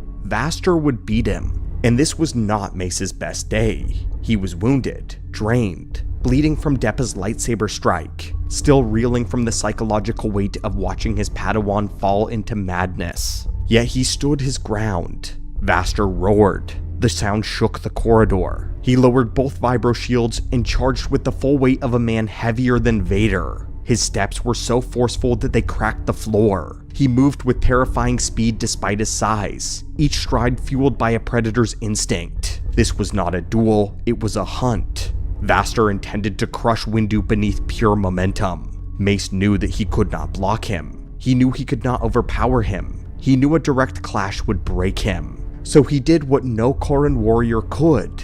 He let the Force show him a shatter point. In the chaos of the battle, in the screams, in the shadows of the burning city, Mace Windu saw it. Not a weakness in Vaster, but a weakness in the environment. A moment of perfect vulnerability. Above him, lodged halfway into the ceiling, was a fallen vibro shield. Heavy, razor sharp, positioned at exactly the right angle. Vaster came in like a storm, but Mace simply stepped aside with a calm that only a Vapad master could hold. And with the smallest breath of the Force, he pulled the lodged shield free. With timing, precision, and a perfect control. The vibro shield dropped from the ceiling and spun toward Kar Vaster with impossible speed. Vaster never expected it. His whole life he had relied on instinct and on dominance. He had never fought someone who saw the future through the cracks in reality itself. The shield hit him before he could react. It sliced through both his wrists in a single stroke. Vaster's weapon fell to the floor. The blade buried itself deep in his chest, stopping less than a centimeter from his heart. The great Lord Pelek staggered, shocked, confused, not defeated with strength, not disarmed with power, but outmaneuvered through insight. He fell to his knees, not because he feared Mace, but because he realized that for the first time in his life, the instinct failed him. The jungle did not save him. Pelicotan did not guide him. His raw power meant nothing against a mind trained to see a single moment that the entire future could be rewritten by. As he collapsed, Mace felt no triumph, only sorrow. This was not a victory, it was a tragedy.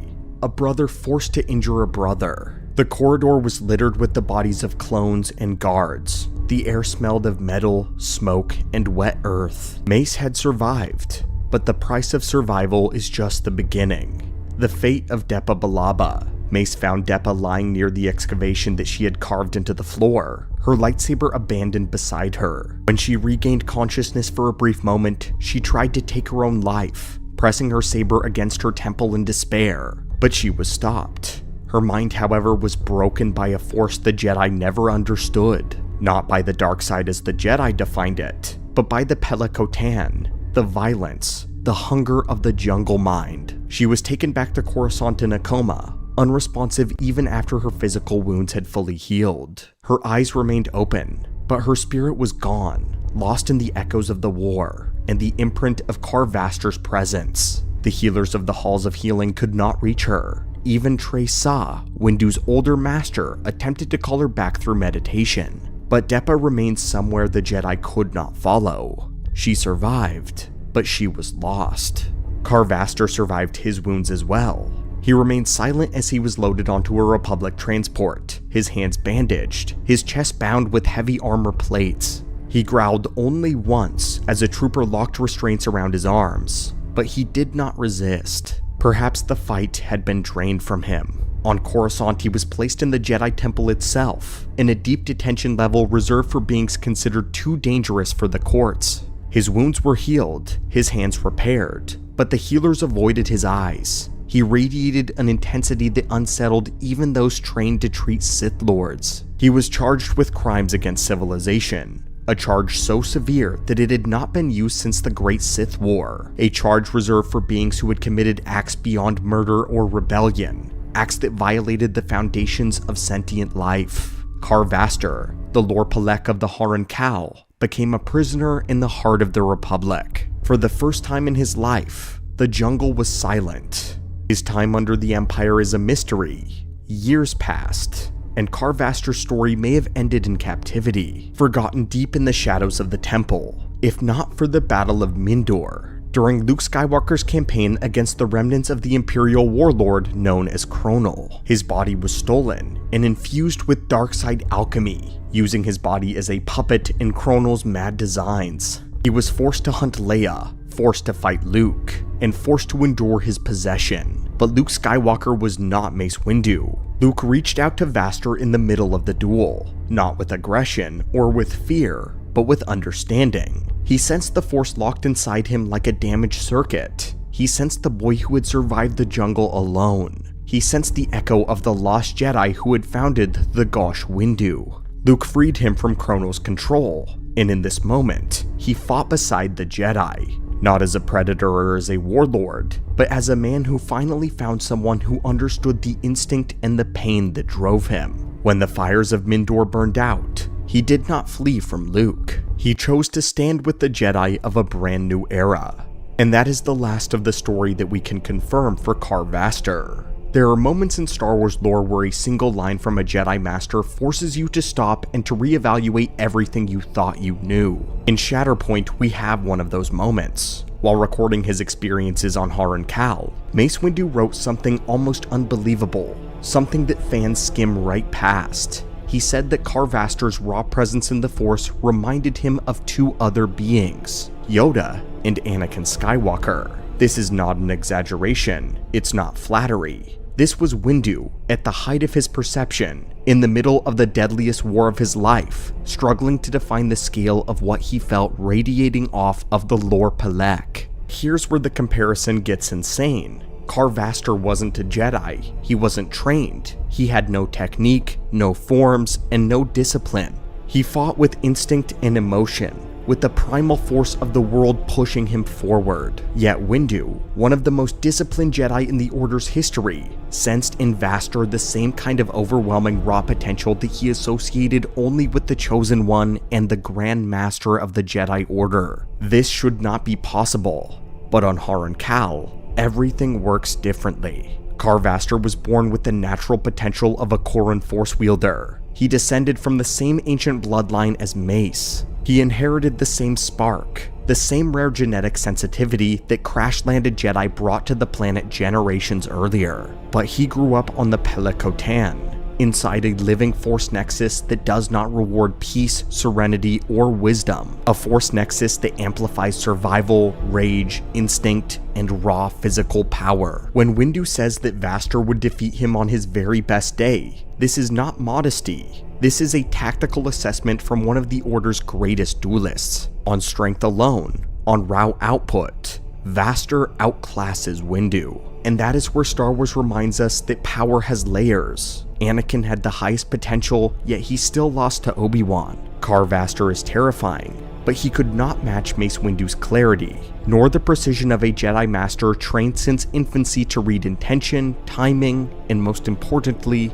shatter points. But none of that reduces the sheer weight of the comparison. To be placed in the same category as Anakin Skywalker, even briefly, even narrowly, puts Carvaster among the highest potential ceilings in all of Star Wars Legends. There are only a handful of characters who ever reach that level of raw Force presence, and Carvaster is one of them. Carvaster walked away from Mindor with no chains and no masters. The jungle's conduit disappeared into a galaxy that had no idea what he really was. Perhaps he sought peace. Perhaps he could have returned to Harren Kal.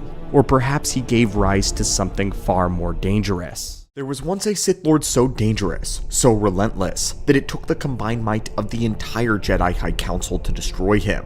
Picture the scene. A battlefield soaked in blood and strewn with bodies. The broken shells of Pauwan warriors lying among the corpses of dead Jedi. Standing at the center of this graveyard is a single figure. His armor shattered, his body broken, his lightsaber trembling in his hand. His breaths are ragged, his skin pale and streaked with ash and blood. And yet, he refuses to kneel. Before him, the greatest gathering of Jedi the galaxy had ever seen ignites their sabers as one. The entire Jedi High Council, united, standing together against a single Sith Lord, facing down Darth Desolous, the Desolate One. But to understand how a single Pauwan could bring the Jedi Order to this point of desperation, we must first understand who he was, and what he became. Greetings lore junkies back to the archives, we've been expecting you, and today we will be discussing Darth Desolous, one of the greatest Jedi killers of all time, a Sith Lord who faced the entirety of an ancient Jedi High Council all at once. But to understand Darth Desolous, we have to go back to the beginning,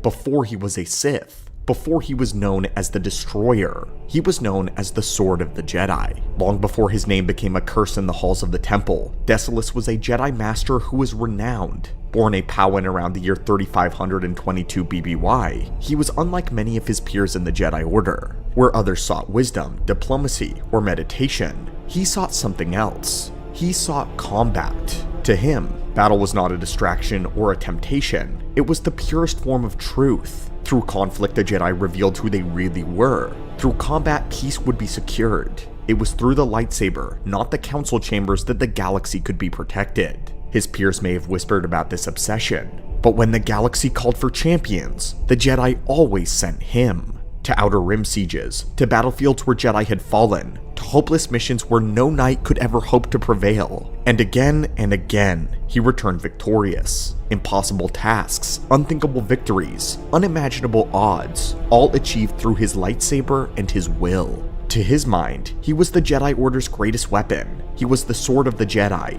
and he lived to be wielded against the enemies of peace. Desolous was not outcast in these early years. He fought beside his brothers, trained apprentices, built bonds within the Jedi Order. To many, he was admired for his courage and his willingness to go where others would not. To some, he was feared, for the way his eyes lingered too long on the thrill of battle, for the way he seemed alive when crossing blades. But still, he was theirs, a Jedi, their sword, and he gave them his entire being. There was nothing of him outside of the Order. His very identity was consumed by service, which is why what came next would utterly break him. The whisper of the dark side. It began with curiosity, in hidden texts, and forbidden whispers. Desolous found himself drawn to Sith lore, not because he sought to betray the Order, but because he believed that it would sharpen him further. The Sith did not shy from combat. They glorified it, worshipped it even. They embraced the hunger for conflict that the Jedi feared. At first, Desolous told himself he studied their teachings for noble intents. If he could become stronger, more skilled, more unstoppable, then he could protect the Jedi and the galaxy all the better. The dark side whispered to him not of betrayal, but of perfection. But there was always signs. His duels grew more ferocious, his victories more brutal. Whispers reached the council, and soon, the truth was revealed. The council did not seek to redeem him. They did not look deeper into his motives. They did not see the man who had bled and triumphed for them. They only saw the danger that he now represented.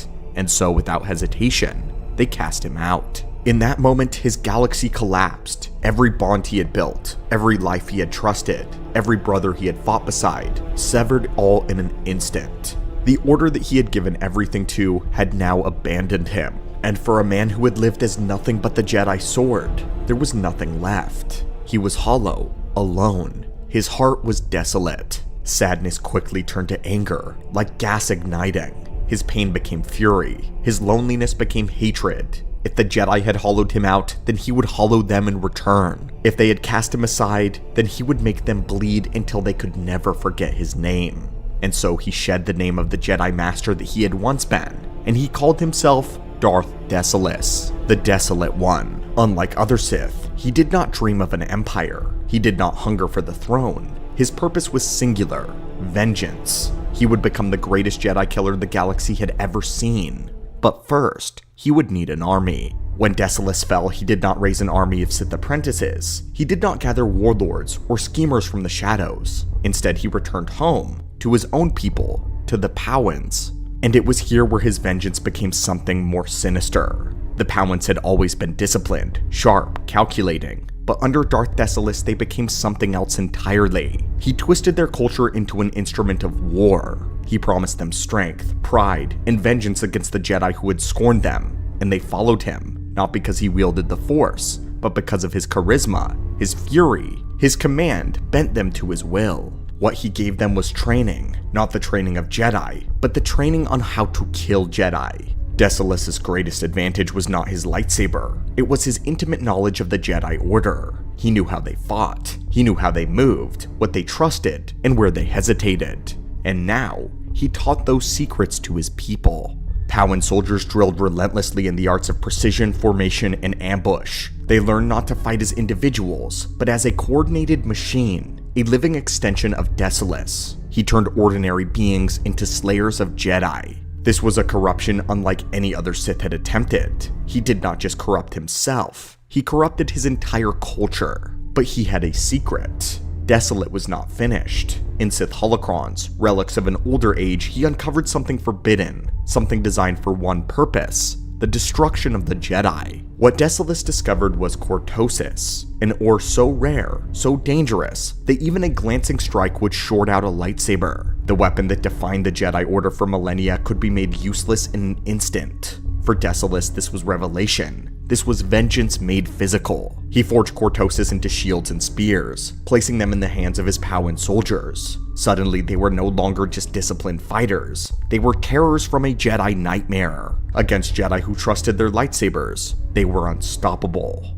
The first time Desolous revealed this weapon, the galaxy trembled. A Jedi strike team met his forces on a remote world. Confident, the Jedi ignited their lightsabers. They advanced with assurance, blades blazing as they had for centuries. And then, their sabers flickered, died.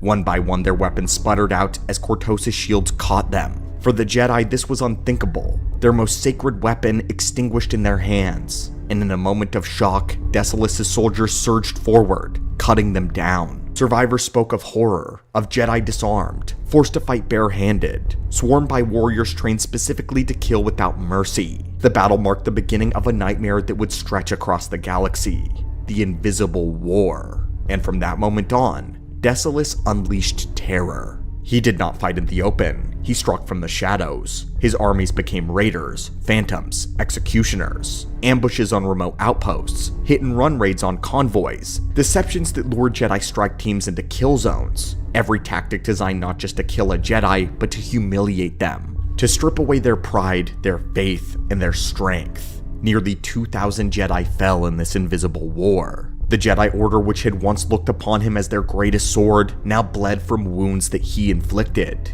Each massacre spread fear. Each ambush whispered his name. Desolous became not a man, but a shadow haunting the Jedi. And still, he refused to yield. Every Jedi killed was to him one more act of vengeance. Every Jedi grave was a monument to his fury. He was not building an empire. He was not planning a throne. He was worshipping combat, worshipping himself, dragging the Jedi into desolation with him. And in the Jedi's desperation, they made a plan. The Jedi are not easily broken. For every Jedi Knight who fell, for every Jedi Master who perished, the Order watched and learned. And at last the Council realized the truth. Piecemeal battles would only bleed them dry. Strike teams would never stop Desolous. Ordinary Jedi could not face him.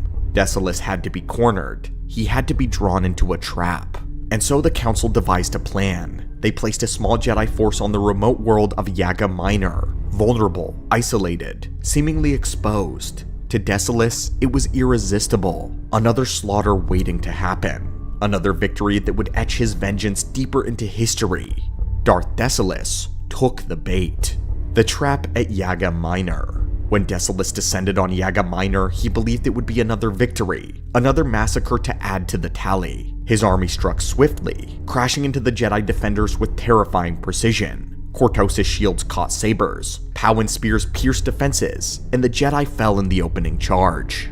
For a moment, it looked as though the same nightmare that had played out across dozens of worlds. But this time something was different. The air above the battlefield shuddered, hyperspace ruptured, and then, from the void, a Jedi fleet erupted, surrounding the planet in every direction. Star cruisers and carriers lit the skies with fire as reinforcements descended to the surface. The trap had been sprung. Desolous and his Powan warriors were cut off. There would be no retreat, no escape.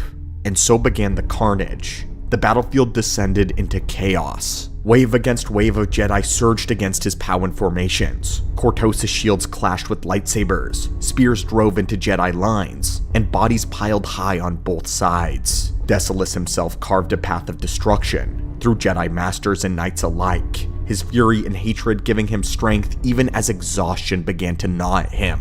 But for every Jedi who fell, two more appeared. The trap was working. The Order had committed everything to ending the Sith here. And one by one, the Powans were slaughtered. Shield lines broken, spearmen crushed beneath Jedi counterattacks. Desolous' army, the culture he had twisted into his personal weapon, was ground into the dirt. Until at last, there were no soldiers left. There was only Desolous. And then, the Council descended. He stood alone amid a graveyard of Jedi and Powans, his body broken, his armor shattered, his breathing ragged. But still his saber burned in his hands. His hatred kept him upright. And then, the final horror arrived. The Jedi High Council descended onto the battlefield. All of them. Not envoys, not a handful of masters. The entire council unified in one place. This was unprecedented. The Order had decided that no more Jedi would die to this monster, that they themselves would stand together, shoulder to shoulder, and end Desolous once and for all. For the Jedi, it was unity incarnate, the physical embodiment of their entire order brought against one man. The final stand of the Desolate One. Desolous looked upon them. He did not kneel. Bloodied, battered, broken, he still raised his lightsaber. His body may have been failing, but his hatred burned hotter than ever. He roared his vengeance into the storm and charged. The High Council met him as one. Their lightsabers ignited in perfect unison, their movements bound together by the Force itself. For the first time in centuries, the Council fought not as individuals, but as a single organism. And still, Desolous endured. He clawed, looking for every opening, using every inch, every lesson he had learned. His obsession with combat and his hatred pushed to its limits. For hours it was said that the battle raged. Desolous, the Desolate One, striking with the fury of the betrayal that he had experienced. His blade clashed against the greatest Jedi of the era, each strike fueled by the memory of exile, by the loneliness that hollowed him out, by the pain of the bonds severed. He fought like a man who had nothing left, because he didn't. Every strike was a scream of rage against the Order that had abandoned him. Every parry a curse against the brothers who had cast him aside. But hatred alone cannot last forever. His body weakened, his strength bled away, his armor cracked and fell, his strikes grew slower, his breathing heavier, and then at last the Council struck. A single devastating blow of unity. Darth Desolous fell not to one Jedi, not to 10, but to an entire ancient Jedi Council together as one. The Desolate One was finally dead. Unlike Sidious, unlike Exar Kun, unlike Darth Bane, Desolous left behind no empire, no dynasty, no throne. His legacy was one of terror, one of unity. The Jedi remembered him not as a Sith Lord to glorify, but as a lesson.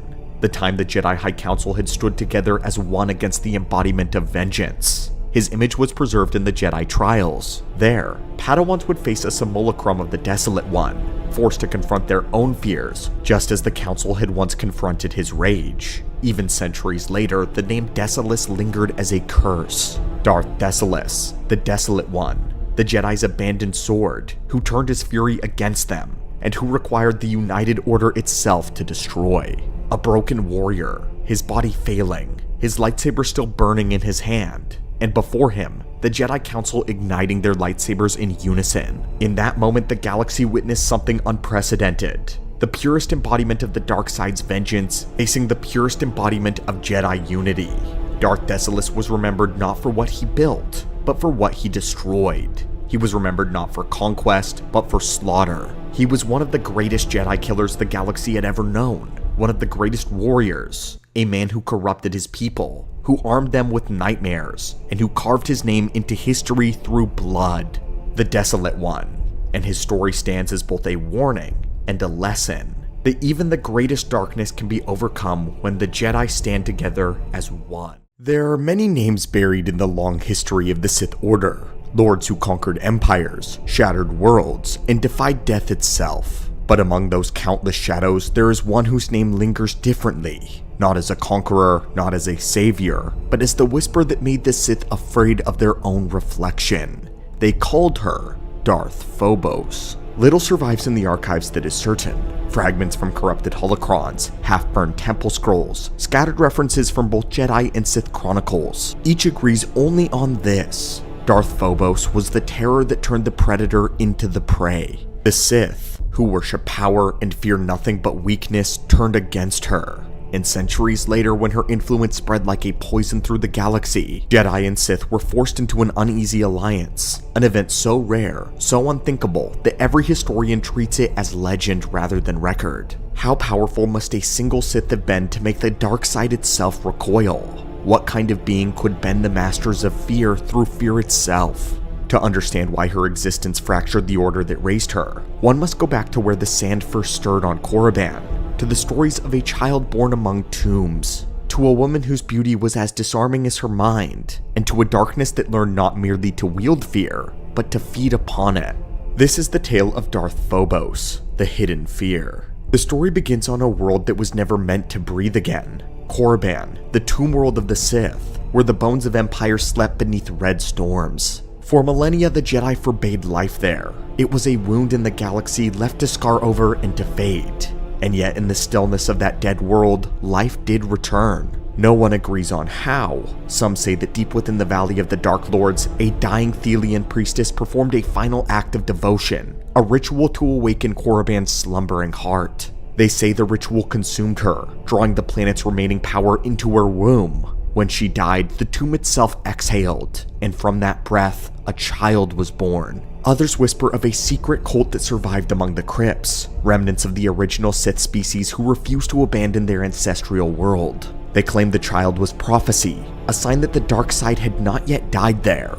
They raised her in silence beneath the sand, teaching her to listen to the force that echoed through the bones of the planet. And when she came of age, only she emerged from the tombs. There are skeptics, of course. They claim that Darth Phobos fabricated her origin, using myth to shroud herself in inevitability, in legend, that she was no child of prophecy at all, only a cunning manipulator who understood that fear begins with mystery. Whatever the truth is, even her enemies agreed on one thing. Her existence was an impossibility, a living being born of a world long thought dead, a heartbeat carved from the stone. To some, she was Korriban's final gift, to others, its final curse. The first records of Darth Phobos described her as serene, articulate, mesmerizing, a woman of striking beauty. Her presence seemed to calm the air around her, until it did not. It is said that her voice carried warmth at first, a softness that invited trust, but behind every word lay a tremor, a dissonance that brushed the edge of instinct. Those who spoke with her for too long claimed their hearts would race without knowing why. Phobos learned early that fear hides beneath admiration, that the easiest way to break a mind is to make it love you first. And when that trust cracked, when the moment of dread arrived, she felt it. To Phobos, fear was sweet. She said she could taste it, that she could feel it rising through a victim's veins like ice. She could sense the heartbeat slowing, the chill of surrender. She began to crave that sensation the way that others craved air. Fear nourished her. It sharpened her mind and filled her with life. In time, she no longer sought control over fear. She surrendered to it. And in doing so, the dark side answered her call. When she entered Sith society, she was dismissed as a curiosity, elegant, brilliant, but too refined for the brutality of the dark side. That illusion, though, did not last long. Phobos studied emotion as others studied war. Where most Sith mastered anger, she studied the moment before anger, the pulse of fear that precedes every violent action. She discovered that fear was the foundation beneath every emotion that the Sith revered and worshipped. Rage, jealousy, ambition, all of them born from fear. And once she learned to feel it, she learned to command it next. Her rise was swift and silent. She killed few, yet her rivals vanished all the same. Some went mad, others killed each other in paranoid delusion. Whispers spread through the academies that Phobos could walk into a room and sense what every being feared the most, and that once she knew what they feared, they then belonged to her. At first, many Sith began to emulate her, then they began to avoid her. In weeks, entire circles of power collapsed into isolation as her influence spread. The dark side itself rippled around her. It wasn't violent, it was invasive, a slow sickness of the mind. As she grew in power and as the years went on, the Order began to fracture. Fear had turned inward. The Sith were devouring themselves, and at the center of it all sat Darth Phobos, untouched, watching and feeding. It was the Council of Lords that decided she could no longer be allowed to live, but even together they did not dare to face her in person. They conspired from a distance, weaving a plan built on deception. They promised Phobos access to an ancient relic buried deep beneath Korriban's sand, the remains of a weapon that could amplify her psychic gift. It was bait. When she arrived in orbit aboard her flagship, dozens of warships lay in wait. As her vessel descended toward the planet, the fleet opened fire. The bombardment was swift and merciless. Turbo lasers tore through the flagship's hull, igniting its core. Witnesses on the surface saw a bloom of crimson fire in the sky, scattering debris across the Valley of the Dark Lords. It is said that for 3 days the sands burned, and when the fires died, nothing remained but twisted metal and black glass. The Sith celebrated. They had purged the infection. In their arrogance, they believed fear could be killed from a safe distance. But among the debris, one escape pod was missing, its trajectory lost in the storms above Korriban. The record ends there.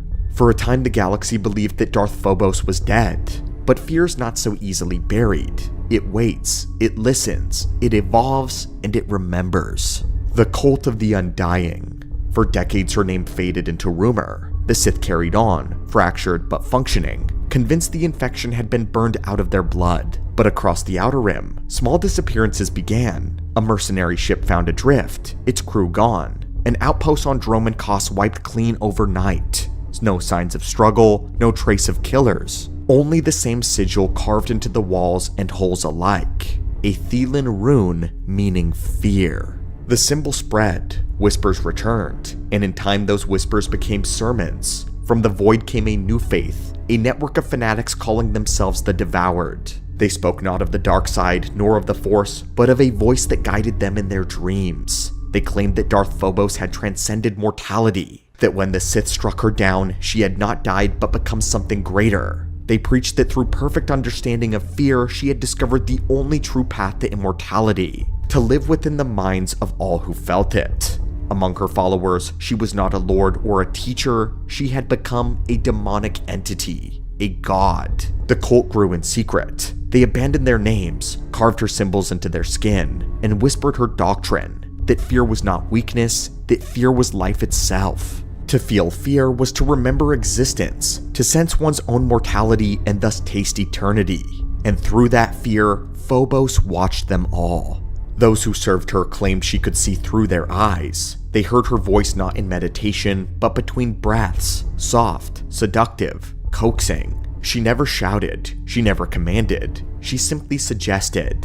When they killed, they felt her pleasure echo in their own nerves. When they hesitated, her disappointment froze them like ice. And when they were afraid, she fed. Phobos had once said that fear was sweet. Her followers swore that they could feel her drinking it from them, that the air itself would grow heavy and electric whenever they faltered. Some claimed she could taste terror across the stars, that she could smell it the way blood calls to beasts. To her, every heartbeat of panic was nourishment, every scream a hymn. Her followers became walking altars, each one a vessel for the fear of others. As they spread across the galaxy, the shadows thickened yet again. Then came the event that broke the silence forever. Across 1,000 systems on the same night, her cult struck in unison. Sith academies, Jedi enclaves, merchant vessels. No one was spared. Entire stations went dark in minutes. Witnesses described enemies who smiled as they died, smiled as they butchered. Acolytes who whispered Phobos' name while impaling themselves on their enemies' blades. When the killing stopped, the same mark appeared everywhere. The rune of fear etched in blood. The massacre would become known as the Night of the Rune. It was too precise, too coordinated to be coincidence. The Jedi suspected Sith involvement. The Sith blamed the Jedi. But when the evidence was compiled, the impossible emerged. Both orders had been attacked simultaneously. Both had heard the same whispers in meditation. Both had seen the same face in their dreams. Darth Phobos had returned. Panic spread faster than any army could. Jedi masters abandoned their meditations and their students alike, fearing what they may see behind their own eyes. Sith lords fled their citadels, convinced that to sleep was to invite her into their minds. The most powerful beings in the galaxy were reduced to paranoia and to silence, and Phobos fled. Each act of fear rippled through the Force, strengthening her presence. The Jedi describe her as a cold resonance, a static that infected every mind capable of feeling. The Sith called it the Pulse. To them, it was the dark side itself shifting beneath their feet, its balance warped by something older, something primal.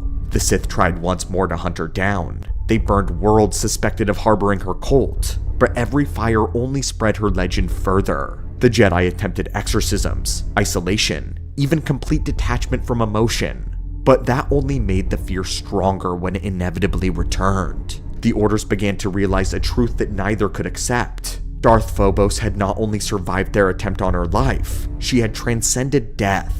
She had become what they feared the most, the embodiment of fear itself. When the killing reached Coruscant, when every Jedi temple's walls echoed with the phantom laughter, the Council made a decision that never was before recorded. They sent envoys not to the Senate, but to the Sith. The Sith met them in a secret neutral ground, and for the first time in history, light and dark sat at the same table with the same purpose: survival. Their agreement was brief. The hunt for Darth Phobos would not be waged by nations or orders, but by individuals. The Jedi would provide knowledge. The Sith would provide weapons. Each would choose their strongest to join a single force, an alliance of opposites unified by terror. Exactly how many answered the call is debated. Some chronicles claim hundreds joined the crusade. Others insist that there were only 10. 10 of the greatest force wielders of that era, half Jedi, half Sith, chosen to confront the woman who had turned fear into a god. Their destination was unknown to all but their mission's leader, whose name has been lost in the centuries that would follow. Their records end with a single line preserved in both orders' archives though.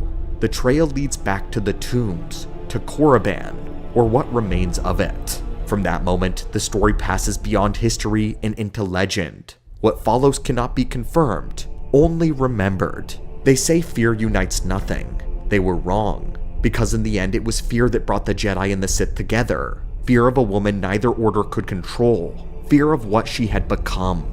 They did not call it an alliance. They called it the Hunt. They followed her shadow through the Outer Rim, through derelict temples, and worlds where entire populations had vanished overnight.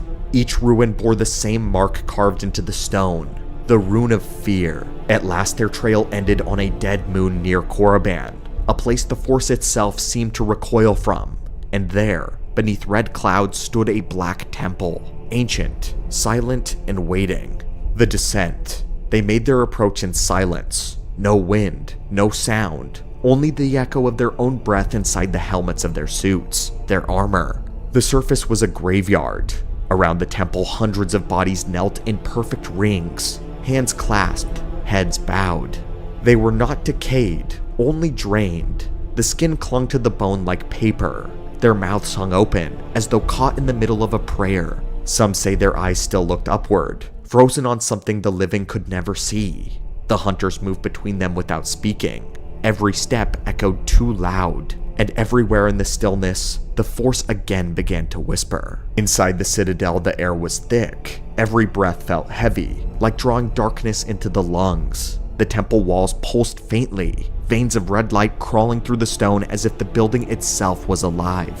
Then came the voices, not from ahead, but from within. A Jedi heard his Padawan calling out, begging to be saved. A Sith heard her master's voice, promising forgiveness. Another heard a lover long dead whispering his name. Each sound was perfect, familiar, impossible to ignore, and the deeper they walked, the more the temple changed. Stone gave way to shadow. The corridors curved back on themselves. Every torch became an eye. Phobos had not built this place. She had become it. The Sith drew their blades first. The Jedi followed. But the walls drank their light, and 1,000 red reflections flashing across the surface seemed to move and breathe.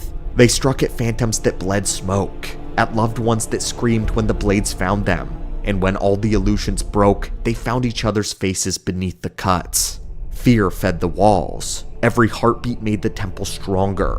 One by one, the hunters fell. Some turned on their allies, some collapsed in despair. Others simply wandered into the dark, following the voices of those that they had lost until nothing remained but echoes. By the time they reached the heart of the temple, perhaps only 3 still lived. Maybe 2.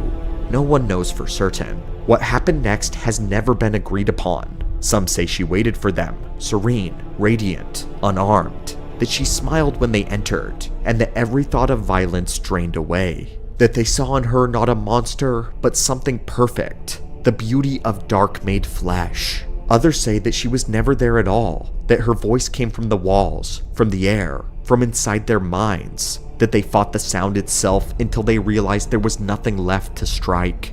And one legend, the oldest, says that there was a single survivor, Jedi or Sith, no one knows for certain. The tale goes that the survivor laid down their weapon, closed their eyes, and faced her. They did not fight, they did not run, they simply refused to fear her. And in that moment, it is said that she starved. The temple went silent, the walls cracked, the lights died.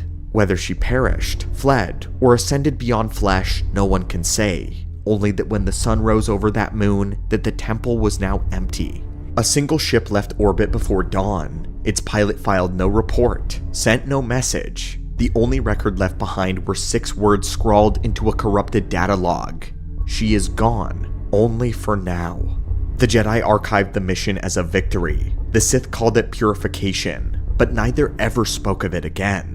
Still, for centuries after, both orders recorded the same anomalies. Dreams of a woman with yellow eyes, voices that whispered from the dark during meditation, and the taste of cold sweetness in the mouth when fear took hold. Her cult survived in fragments, hidden cells that never died, only slept. They taught that fear is the only immortal thing, and that whenever fear exists, she does as well. Centuries later, the Jedi turned her legend into a trial. In the lower halls of their temple, initiates were brought before an illusion meant to test the mind. It is known as the Trial of Insight. There, they faced the image of Darth Phobos, not as she was, but as the Force remembered her. She appeared as their greatest fear, their deepest doubt, their secret guilt made flesh. To pass the trial, one had to do what so few ever before could: see through the illusion and refuse to be afraid. The Sith, though, chose a different path. They erased Phobos from their histories entirely. To speak her name was to summon her, and so they buried the memory as they had tried to bury her body.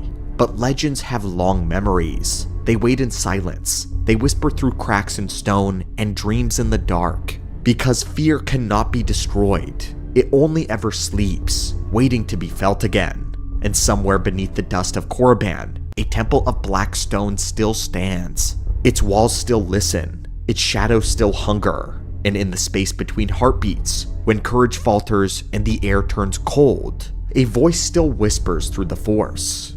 When Sith have nightmares, I am the face that they see. I am fear itself. In the age of the Empire, the galaxy believed the Sith were extinct save for the two rulers. But in the shadows far from Coruscant's spires and Korriban's tombs, fragments of the old religion still survived. They gathered in secrecy, small fanatical sects that worshipped Darth Sidious and Vader as living gods. Among these groups rose a new creed. They recited the Sith Code as scripture, studied fragments of holocron scavenged from the Old Republic era, and prayed that one among them might be found worthy of elevation. From that faith came Naman Cha, the most gifted of their acolytes, and the cult believed the one destined to be recognized as a true Sith Lord. He did not despise the Empire as many Dark Jedi did, he adored it. To him, the Emperor and his apprentice were the purest expressions of the dark side of the Force at its perfect level. The Master and the Enforcer, creation and destruction. Naman Cha dreamed not of overthrowing them, but of proving himself worthy to serve at their side.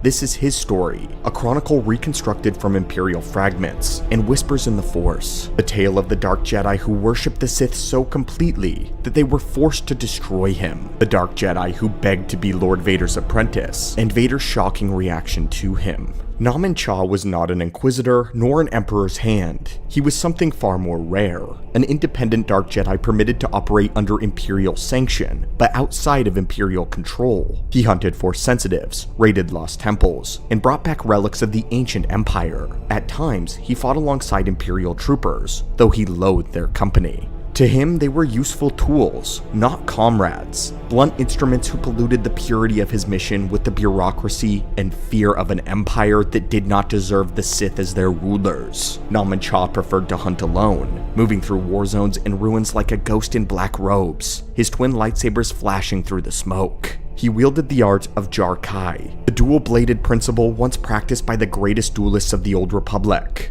Jar Kai was a rare form that demanded total control of motion and of mind. Few could maintain its balance, one saber for precision, the other for offense, a constant shifting of rhythm that turned combat into a storm of blades. Cha mastered it with obsession. He fought with surgical aggression, overwhelming opponents with speed while leaving no opening in defense. A dancer's grace married to a zealot's fury.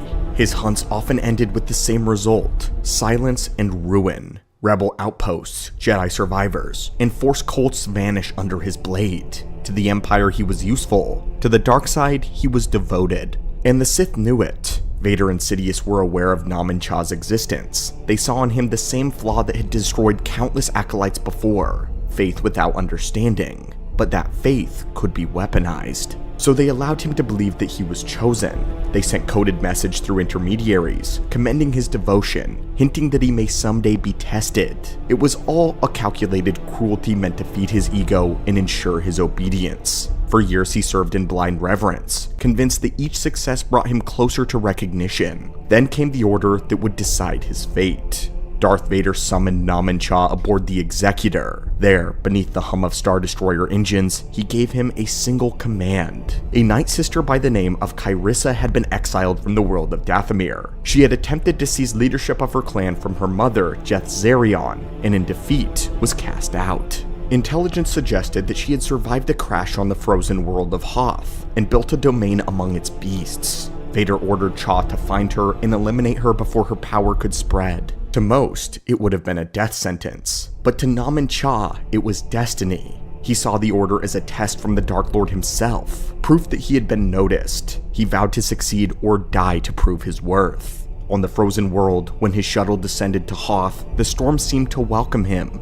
Across the plains he found bones arranged in circles, runes burned into the ice. The air was alive with invisible threads of power, the psychic residue of a power that he did not fully comprehend. This was not the dark side as the Sith wielded it. This was Night Sister magic. It fascinated him. Kyrissa had survived, but more than that, she had thrived. On the world of endless cold, she had extended her mind into the wild. Kyrissa bent the Wampas to her will, bred monstrous hybrids of fur and claw, and built a fortress of frozen metal from her ship's wreckage. Through the dark side, she controlled them utterly, shaping them into extensions of herself. She was the queen of a dead world, ruling a kingdom of beasts. Naman Cha approached not as a hunter, but as a pilgrim first. He could feel the dark side radiating from the citadel that she had built. Deep, powerful. Here was the power beyond inquisitorial science or military might. primal, unrestrained darkness.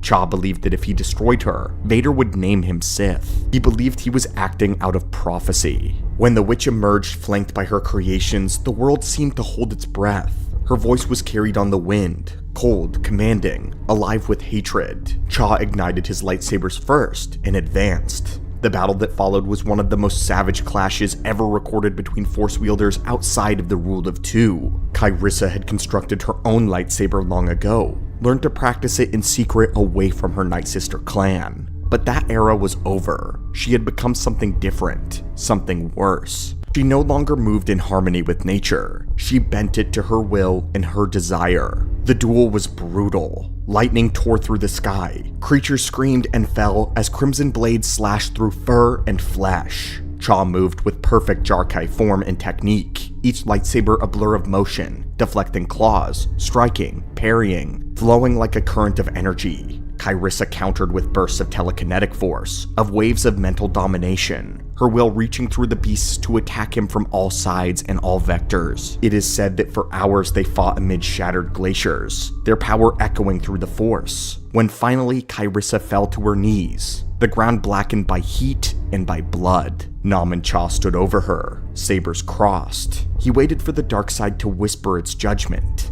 and in that silence, he made a choice. He saw Kyrissa not as a rival, but as a revelation, proof that the dark side still held mysteries even the Sith had forgotten, and he deactivated his blades. You are strength, exiled by the weak. Serve me, and together we will perfect the Sith's vision. Kyrissa looked up through the falling snow, her lips curved in a strange smile. The dark side serves neither of us, she said, but it will teach if you are willing to learn. And so the Witch of Hoth became his apprentice. For weeks they meditated in the frozen tundra, fusing Sith discipline with Dathomiri magics. Nam and Cha learned her methods of animal control, her rituals of creation through suffering. In return, he taught her the precision of lightsaber combat, the philosophy of the Sith. Together they sought to combine their arts into something new. Nam and Cha recorded his discoveries in encrypted fragments later recovered by Imperial agents. The Sith were right to fear passion. It is creation itself. Through Kyrissa I see the path, power made pure. The Dark Lords will see us, and know that we are their reflection. But the Sith already knew. They were not a reflection, they were an insult. Lord Vader felt the disturbance like a blade drawn across his back. Two darkside presences bound together, master and apprentice, mimicking the ancient bond that belonged only to the Sith. And what made his anger boil wasn't their presumption, it was their corruption. Nam and Cha no longer simply imitated the Sith, he was rewriting them. Through the witch's teachings, he had begun to fuse the philosophies of Dathomir and Korriban, twisting Sith discipline into a hybrid creed of passion and primal magic. He saw no blasphemy in it, only an evolution. Nam and Cha, he had discovered what the Sith had lost, creation through will, control through unity. He believed that he was on the threshold of true Dark Lordship. He believed the Force itself had chosen him. He was wrong. When news of this union reached Coruscant, at first Sidious said nothing. He merely smiled, an amused, weary smirk beneath the hood. "Send no words," he murmured, "only a reminder." That reminder would take the shape of Lord Vader. Vader did not need a second command. Shuttles seemed to arrive on Hoth with a bitter silence. No sound, no light. No lightning split the sky, no thunder followed, but across the frozen plains, every creature began to stir. The beast Kyrissa had ruled with will felt it first. Their minds twisted into a panic, their obedience collapsed into a terror. They ran, massive shadows scattering into the distance, abandoning their mistress and her new master. Within the citadel, Kyrissa froze mid-sentence as the dark side itself grew heavy. Nam and Cha fell silent beside her. The Force had changed around them, no longer the cold serenity of a storm, but a suffocating pressure that made their bones feel hollow. It pressed inward, stealing breath, crushing thought. Then, beyond the horizon came the sound. The ice cracked, mountains groaned and split open as though the planet itself attempted to retreat. Thin fractures raced across the frozen plains, veins of shadow spreading from a single point. The place where the shuttle was now descending through the ice. Each moment tightened the invisible noose around the Dark Jedi. The closer the ship came, the heavier the air grew. every breath became labor. When the ramp lowered, Darth Vader stepped into the icy tundra. The snow seemed to refuse to touch him, to recoil. The air seemed to pull away from his armor. He walked forward, black against the endless white. There were no words, no pretense, only the steady rhythm of his respirator, the heartbeat of the dark side. Naman Cha fell to one knee. "My lord," he said, trembling, "what we have done, it is for the glory of the Sith. We have restored what was lost. We are the future of your order." Vader's visor reflected him like a mirror, a perfect void. And through that reflection, Cha finally understood what he had become. A parody of power standing before the real thing. Vader did not speak. He raised one hand. The fortress shook. Walls cracked, splinters of ice bursting outward. The ground beneath them split wide, fissures running in every direction. Kyrissa screamed, clutching her head as the dark side itself seemed to rip the breath from her lungs. Naman Cha staggered to his feet and ignited his lightsabers, the red light blazing in defiance. He shouted over the roar of the collapsing citadel. This was no rebellion, this was devotion. I have brought the Force into balance. I have become... Vader moved forward. No speech, no threat, only movement. The sound of his steps drowned out everything else. Steady, mechanical, unstoppable. Naman Cha raised his twin sabers, his breath trembling, the storm whipping around him. For the briefest instant, he believed he could still prove himself worthy. He shifted into his Jarkai stance, but Darth Vader did not slow. He walked straight into Cha's guard, and then, a flicker of red. The lightsaber ignited mid-swing, its crimson edge bursting to life as it passed through the Dark Jedi. The strike was one motion, clean, effortless, and silent. The hum of the blade was the only sound. Naman Cha froze in place. A red glow burned across his torso. Then his body slid apart, collapsing to the ice in two halves, the snow instantly blackening beneath him. Vader stood over the body, motionless, his saber retracted with a hiss, the light dying as if it had never been. Kyrissa was still kneeling nearby, her hands still clutching her skull as if attempting to hold her mind together. She looked up, face streaked with tears and frost, horror dawning in her eyes. Vader turned towards her, his tone low, venomous. "My master once sought to purge your species. It appears that he failed. But perhaps one more will lead to your pale imitation's demise. You are not as satisfying as a Jedi," he said, voice rising over the storm. "But your death will serve the same purpose." With that, Vader reached out through the Force. Kyrissa's scream choked and stopped as her neck snapped under invisible hands. Her body folded, lifeless beside her master. Vader did not watch. He turned and walked back towards the shuttle, each step final and deliberate. The wind closed the ruin behind him until no trace remained of the heresy. When Vader returned to the Emperor, their exchange was brief. "The pretenders are gone," he said. "The dark side remains pure." Sidious smiled, that slow, hollow smile that revealed nothing but satisfaction. He offered no praise, no acknowledgement, only silence. To him it was nothing more than the natural order. Pretenders rise, the Sith consume. But those who still whispered in the forgotten corners of Imperial archives, the names of Naman Cha and Kyrissa carry weight, half myth, half warning. Naman Cha was a dark Jedi who believed that he could become a Dark Lord. She was a witch who believed she could rule beasts and men alike. Both were devoured by the power they idolized. Their story would be erased from official record, but the Force remembers. When the wind howls across the frozen plains of Hoth, it is said that two voices still echo in the storm, one pleading for power, the other for mercy. But deeper than the ice itself there is a truth, one that neither understood. There can only be one master and one apprentice. In the archives of the Empire, Naman Cha's story ends there, recorded only as a loyal Dark Jedi operative who subdued a Night Sister on Hoth before he vanished. What makes both Naman Cha and Kyrissa fascinating and tragic is that they were pure. They were organic darkside adepts in an age ruled entirely by a Sith hierarchy. They were not Inquisitors, molded and broken by the Empire's machine. They weren't creations of Vader or Sidious, Emperor's hands, or secret apprentices. They were born of real obsession, homegrown believers in the dark side who sought its power not because they were ordered to, but because they naturally hungered for it. Nam Cha would never be a Sith, but he wanted to be. He worshipped Vader. He idolized the Sith of legend. He believed that if he proved himself in the field, he hunted enough Jedi, unearthed enough relics, or took an apprentice of his own that he could earn that title. But he mistook fascination for understanding. He was the kind of man who swore the team would win all state if he'd only been allowed to start, blind to how far beneath the true masters he really was. And when Vader arrived, the illusion shattered.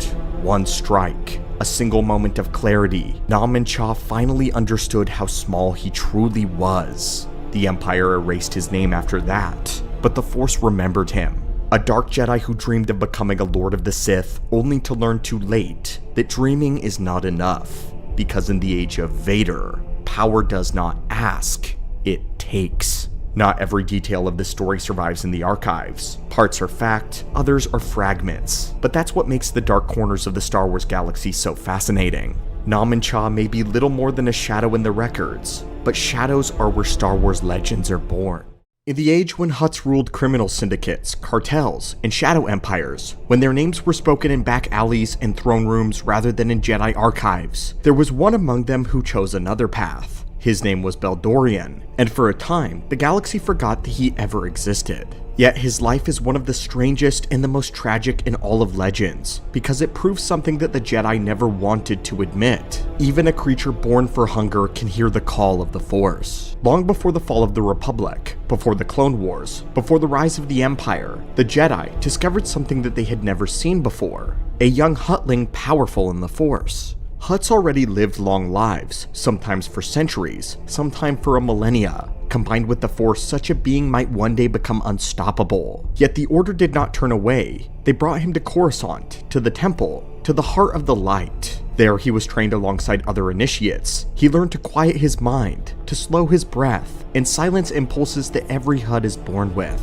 Others denied ambition. He denied appetite. Others overcame anger. He overcame greed. To the Jedi Masters, he was an experiment in discipline. To Beldorian, he was proving that he was more than what his species had been known for. He saw masters like Yoda walking the halls. He read the histories of Thrawn. He listened to the tales of those that had resisted the dark side not for a decade, but for centuries. That mattered to him, because Beldorian was playing the long game. He was a Hutt. He knew he would outlive almost every Jedi that he trained beside. If he could master himself, he could master the Force longer than almost anyone alive. That awareness shaped him when he finally forged his lightsaber. Most Jedi choose blue or green, colors of serenity, protection, and of clarity. Beldorian chose purple. He did not pick it for vanity. He picked it because he recognized something about himself that other Jedi were afraid to admit. Purple is the space between blue and red, between peace and passion, between discipline and desire. Beldorian knew that he had darker, latent instincts. He knew he was drawn to power in a way many Jedi were not. Instead of pretending those impulses were not there, he acknowledged them. The weapon became a confession. I have darkness in me, and I will master it. And for more than a century, he did. Beldorian served missions for the High Council. He traveled to distant worlds to sharpen his senses. He endured grueling trials on places most Jedi rarely visited. He was taken to Aphel, a shadow world where light is scarce and Force perception must be precise. He was taken to Yenibith, where contact with the living Force can be overwhelming. These were not casual field trips. These were places the Jedi sent those they believed could handle something more intense. And Beldorian did. For decade after decade, he was proof that even a being born to overindulge could live by the code, until the Council sent him to a world by the name of Nam Korios. Nam Korios was not an important planet. It was a quiet, storm-dark world at the edge of galactic concern. Yet, there were disturbances in the Force there that the Order needed to know why. So they sent 2 Jedi Knights, Beldorian, and a fellow Jedi by the name of Tiselda. This is where the story turns from history to tragedy. Nam Korios was not dead. Beneath its quiet surface ran currents of power, focused through a strange native crystal known as the Tasil. The Tasil stones did something rare. They didn't simply respond to the Force, they amplified it. They made every sensation brighter, every impulse louder, every desire closer to the surface. To most Jedi, that was dangerous. To a Hutt, born already attuned wanting more, it was intoxicating. At first, Beldorian resisted. He walked the barren terrain. He meditated in the presence of the Tasil. He spoke with Tiselda about restraint. He told her, as he had once told himself, that hunger did not command him. But Nam Korios was patient, and the Tasil stones did not tempt him with pleasure or wealth. They tempted him with power. Real, immediate, living power. Power that did not have to be granted to him by the High Council, or bound by the Code. Power that could fuel the Hutt body for centuries. Power that could make him not just the only Hutt Jedi in galactic history, but the greatest Hutt who ever lived. That was the thought that pushed him over the edge. Beldorian had always believed that the Force was something that he could hold in balance. On Nam Korios, he discovered something worse. The Force could make his very nature stronger. It could make the Hutt in him louder. He did not stumble into the dark side. He chose it. He chose to embrace that part of him. The part that he had disciplined for over 100 years. And when he finally turned, it was not an accident. It was not a moment of weakness. It was a declaration. Tiselda stood in his way.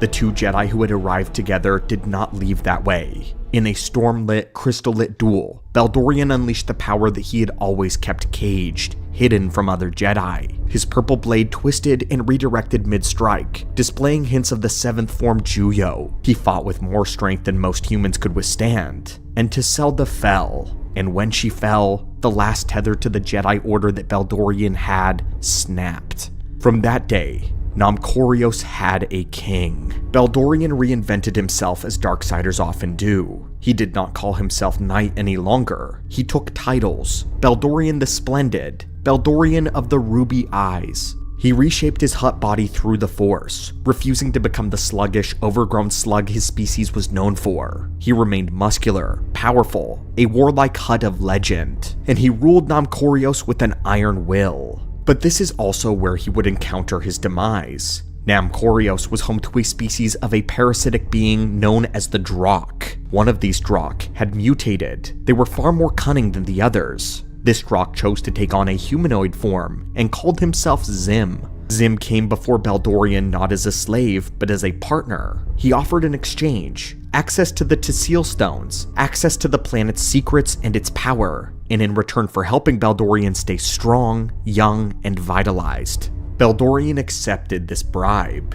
Why wouldn't he? He was Hutt. He intended to rule for centuries. He had fallen to the dark side to escape limitation. But Zim was not serving him. Zim was feeding on him, quietly, patiently, for years, then for decades, then for centuries. He siphoned the Hutt's Force energy, using it to fuel his own nightmarish plan to one day flood the galaxy with the Drakh and enslave every living creature. So we have the perfect dark side irony, a being who fell because he wanted to consume power, slowly being consumed himself. Still, even drained, Beldorian remained incredibly dangerous. He could still summon massive Force storms. Few Dark Jedi ever reached this tier of power. Even some Sith Lords never do. He could still bend the minds of those around him. He could inflict debilitating pain on servants, ending them with a thought. He could still wield his purple lightsaber with enough strength to nearly snap a human's wrists with a single clash. What he could not do anymore, though, was leave. Centuries had worn on. The Republic changed, fell, and rose again. The Clone Wars came and went. Order 66 burned through the Jedi like fire through dry grass. But no one came for Beldorian. No Inquisitor, no Clone Trooper, no Imperial Assassin. He had vanished from the galactic stage long before, buried himself on a backwater planet, and so he survived what so many greater Jedi did not. He survived because he was forgotten. This is the part that makes him so fascinating. Beldorian lived as a Jedi for more than a century, but he lived as a Dark Jedi tyrant for nearly 4. Few Force wielders get that long to grow, to experiment, to twist the Force to their liking. If he had been found by an actual Sith tradition, by someone like Vader or Sidious, and they had chosen to train him instead of destroy him, he could have become something terrifying. A Hutt whose entire species' instinct for control was now molded by Sith doctrine. A being who never felt guilty about taking. A being who could live for centuries and not diminish. Instead, he became a dark god in a decaying temple, slowly leached by a parasite. By the time the New Republic era rolled around, Beldorian was still there. Old, not frail, drained, but not harmless. He still remembered masters like Yoda, Tales of Thrawn. He still remembered the time when the Jedi were unchallenged. He still remembered what it felt like to be the only Hutt within their halls. That pride never left him, even when his telekinesis faltered, even when he sometimes struggled to lift a tray, even when his storms came less readily. Inside, he was still Beldorian. But then the planet received an unexpected visitor. Leia Organa Solo had arrived at Nam Korios. Leia was not there for him. She was there because others had been captured, because the plot involving Zim and the Tesil Stones threatened to spread far beyond one forgotten world. But in coming there, she walked into the domain of a creature out of another era. A creature who had once stood in the temple and now sat on a throne as a dark Jedi king. Beldorian captured Leia. Of course he did. He wanted to know why a Jedi of this new era had come. He wanted to boast. He wanted to tell stories. In his mind, he had outlasted the Jedi. He had outlived the Purge. The galaxy had turned several times, and yet he still remained. So he spoke to Leia of the past, of ancient masters, of the choice to fall, of how the Jedi had asked him to deny what he was, but the dark side had offered him the chance to become what he was meant to be. This is where his philosophy becomes clear. He did not believe the dark side corrupted him. He believed that it had completed him. He had always had a natural, latent connection to selfishness, to wanting, the desire to possess. His species was built for it. The purple amethyst blade he had once worn as a Jedi was not a mistake. It was a sign that he knew that about himself innately. What finally pushed him over was not weakness, it was opportunity. The Tesil Stones made it possible for him to embrace fully what he had always been tempted by, and once he embraced it, he never looked back. Leia, however, was not there to be impressed. She recovered her weapon. She confronted the Hutt. And now we finally see Beldorian fight not as a rumor, not as a historical footnote, but in a real duel. Even in his drained state, even after centuries of being fed upon, he was a monster. He swung his lightsaber with such force that each collision rattled Leia's arms. He redirected his strikes mid-swing in a manner of Juyo, keeping her guessing where the next attack would come from. He combined the raw Hutt strength with refined training and dark side ferocity. It is no wonder that in his prime he ruled an entire world, but it was not his prime any longer. This is the tragedy. Leia was not on the level of Luke. She was not at the level of the great prequel era Jedi duelists. She was still growing, yet she outmaneuvered him successfully, not because she was the better swordsman, but because he had spent centuries in luxury, in rule, in isolation, in slow starvation from the Force. Zim had taken so much from him, because the power he had once consumed had now been consumed from him. In the end of the duel, Leia bisected him. A clean, decisive kill. The only known Hutt Jedi. The only known Hutt Dark Jedi. A being who had lived through half a millennium. Cut down by the daughter of Anakin Skywalker on a forgotten world that should never have mattered. Before Beldorian died, he said this: "I may be a lazy old slug now, but I am Beldorian still." It is a defiant final line. He knew what he had been. He knew what he could have been. He knew that his potential had never been fully realized. He knew that had he been trained by true Sith, or had he stayed a Jedi long enough to lead, he could have, or would have become one of the most dangerous Force wielders in galactic history. Instead, he reigned over a world few ever cared about, was drained by a parasite no one knew, and died to a Jedi who was not even in her final form. And that is why the story works so well, because it is not about a Hutt Jedi who fell. It is about what happens when a being with a naturally dark-aligned temperament tries to live in the light, succeeds for a very long time, is finally given a taste of what unlimited power feels like, and then one who chooses it. It is about how the dark side will wait for centuries if it has to. It is about how the Force, when amplified by outside sources such as the Tesil or Nam Korios, can turn discipline into indulgence. It is about how hunger, when given power, does not stop. Beldorian is not just a strange trivia entry in the Planet of Twilight. He is one of the longest-lived, highest potential Dark Jedi that we have in Legends. He survived Order 66 without hiding. He ruled openly. He reshaped his body with the Force. He summoned storms. He bent minds. He did it all while being a member of a species that should have never been able to do any of that. Which raises the best question to end on. if Beldorian had not been sent to Nam Korios, if he had not been drained by Zim, if he had been found instead by someone like Sidious, who prized loyalty and potential above all, would he have become the greatest weapon that the Sith had ever shaped? Or would even the Sith had feared a Hutt whose appetite finally had the Force to match? Tragedies may be one of the most overlooked yet important pieces of storytelling in our world. While the most valued stories have uplifting and hopeful endings, tragedies can remind us of mortality and our hubris, and in so doing give us the gift of humility while teaching us lessons about life. And if there is one thing that Star Wars does very well, it's tell the story of tragic figures. But there was once a man who became so obsessed with tragedy that he would fashion his own. Greetings again, lore junkies, and welcome back to the archives. The Inquisitors in Legends continuity were quite different in many ways to their canon counterparts. For one thing, not all of them were originally Jedi. In fact, one specific Inquisitor came from a no Force-based background at all, but was instead a stage actor of all things. His name was Aldalric Cessius Brandel. He had dreams of grandeur, and would ruin his own and the lives of many others in the pursuit of it. But despite his success, he would end up coming to his senses and deserting Emperor Palpatine.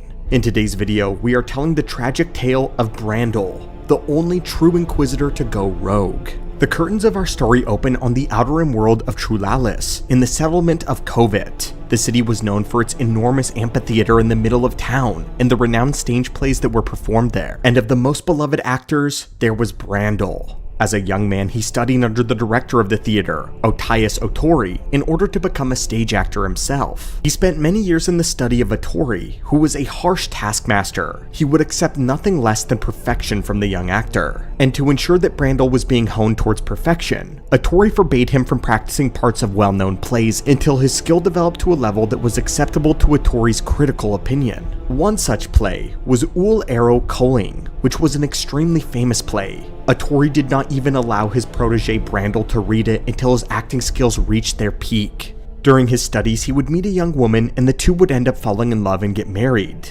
Little is known about this woman, not even her name, but it is known that she agreed to join Brandel in his ambitions of performing out in the wider galaxy, and to achieving more and more fame. Once the actor was 30 years old, he was finally allowed to read the play, and he became enamored with the lead role. Journeying off the world, he would perform in many different plays around the galaxy and stars, gaining increasing popularity with many different audiences and creeds. And at long last, he would play the lead role of the prince in the play. The play is ancient, having been adapted directly from Old Corellian. Old Corellian is the language used by the ancient humans of Corellia back before they adopted Basic. It translated to the Trickster King. It tells the story of a foolish young prince who earns the ire of a mythological being with his impetuousness. Act 1 opens with a kingdom built in the middle of a dark forest. In this kingdom, a good and a wise king has just died, leaving rulership to his son, Aegean Prince. This was the role that Brandel himself played.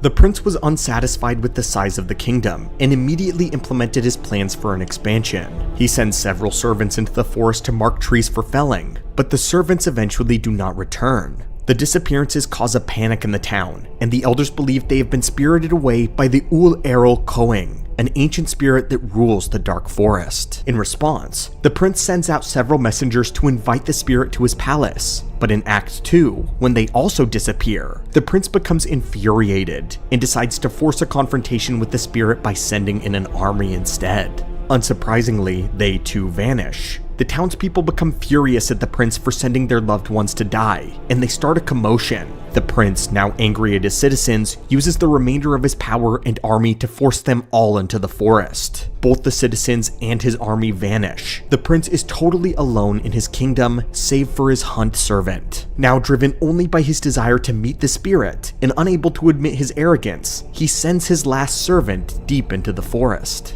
Now he is all alone, until the spirit invites him into the forest via a dream, promising him safe passage. In Act 3, the prince wanders into the forest and is stuck there for 10 years, unable to escape the illusions made by the spirit. He is haunted by the ghosts of those he had sent in ahead of him, all of whom had been turned into trees by the spirit's ancient power. After a decade, the spirit of the prince's old servant leads him to the edge of the forest, where the spirit awaits him. The The spirit offers the prince a compromise. His kingdom's subjects will be restored if only he will bow down to him and call him master. The prince is pushed over the brink of madness at this offer and proceeds to burn down the forest. Robbed in the charred remains of his former life, the prince comes once more to the spirits, telling him that the charred remains of the kingdom is all he deserves to rule, and is the only thing that the spirit may take from him.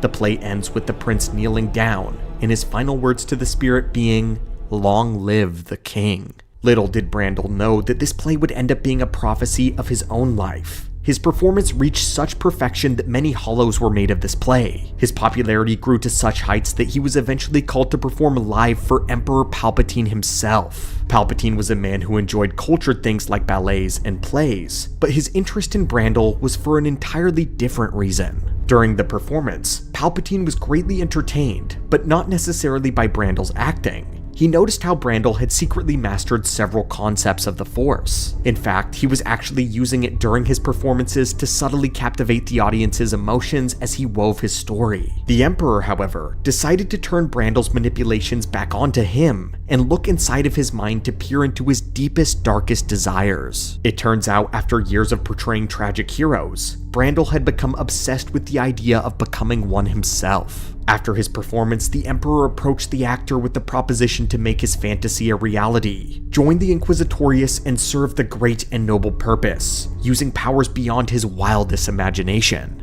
Instead of manipulating audiences, he could manipulate entire worlds. Instead of telling the story or fable of imagination, he would tell the story of the Emperor's new order. Enchanted by Palpatine's offer, Brandel accepted. Training him was easy. He already had a certain mastery of the Force and knew his way around a sword. Many of his plays involved swashbuckling action, so he had already been classically trained with the blade. He only needed to embrace the dark side, and his journey would be complete. He would have been an Inquisitor during the latter years of the Great Jedi Purge, and while the initial waves were over, Brandel likely would have been a part of the cleanup following Vader's rampage. Adalric Brandel would be one of the finest Inquisitors and would rise through the ranks to the level of even the High Inquisitor. In the process, he also became one of the Emperor's favorites. But although he was currying the favor of Palpatine, he was losing the favor of his family. His wife was very unsure about his new line of work, especially considering the dark side and the effect that it was having on her husband. By now, she had given birth to a son by the name of Jalib, and was now concerned about his future due to his father's new demeanor. Soon enough, in 13 BBY, Brandel was forced to choose between his life to the Emperor and his life to his family. Knowing that he was conflicted about the choice, his heartbroken wife took their son and returned to their home planet.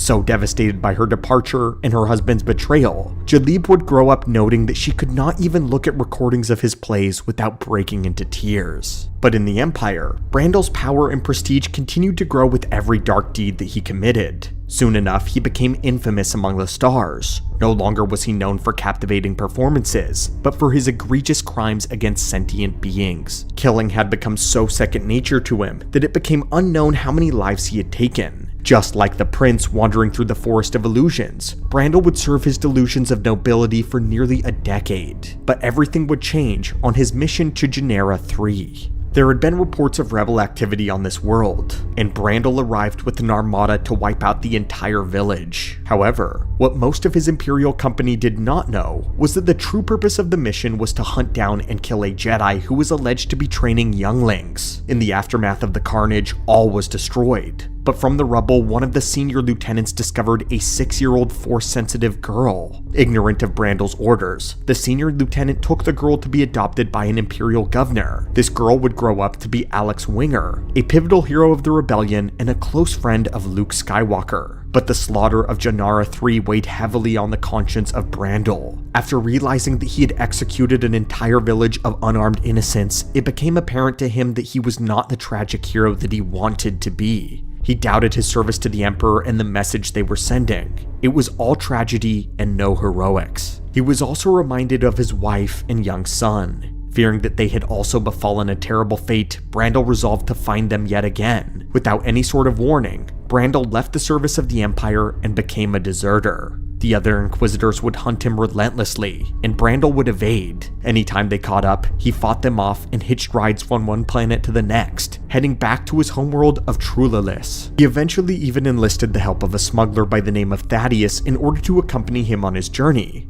Thaddeus was dubious about Brandel's service to the Empire and berated him about it constantly. At one point, he even tested the former Inquisitor by firing on him with a blaster. Brandel weathered all of the insults and merely deflected the blaster bolt away into the ground with his lightsaber. He had little to no interest in senseless killing, but he was willing to do what was necessary in order to reach his family. Soon enough, the two landed back in Brandel's hometown of Covit, and as Brandel entered, the people that used to cheer for him and run to him for autographs were fearfully retreating into their homes, terrified at even the sight of him. As Brandel made his way to the amphitheater in the center of the town, he was once again able to lay eyes on his beloved wife and child. However, his wife shielded her 12-year-old son's eyes and fled from the street. He was happy knowing that they were safe, but he was incredibly frustrated at himself. With nowhere else to go, Brandel entered the theater and sought out his former task director, Atori. Atori had become an old man, but still remembered his greatest student. Upon seeing his teacher, Brandel was at a loss for words, except for this.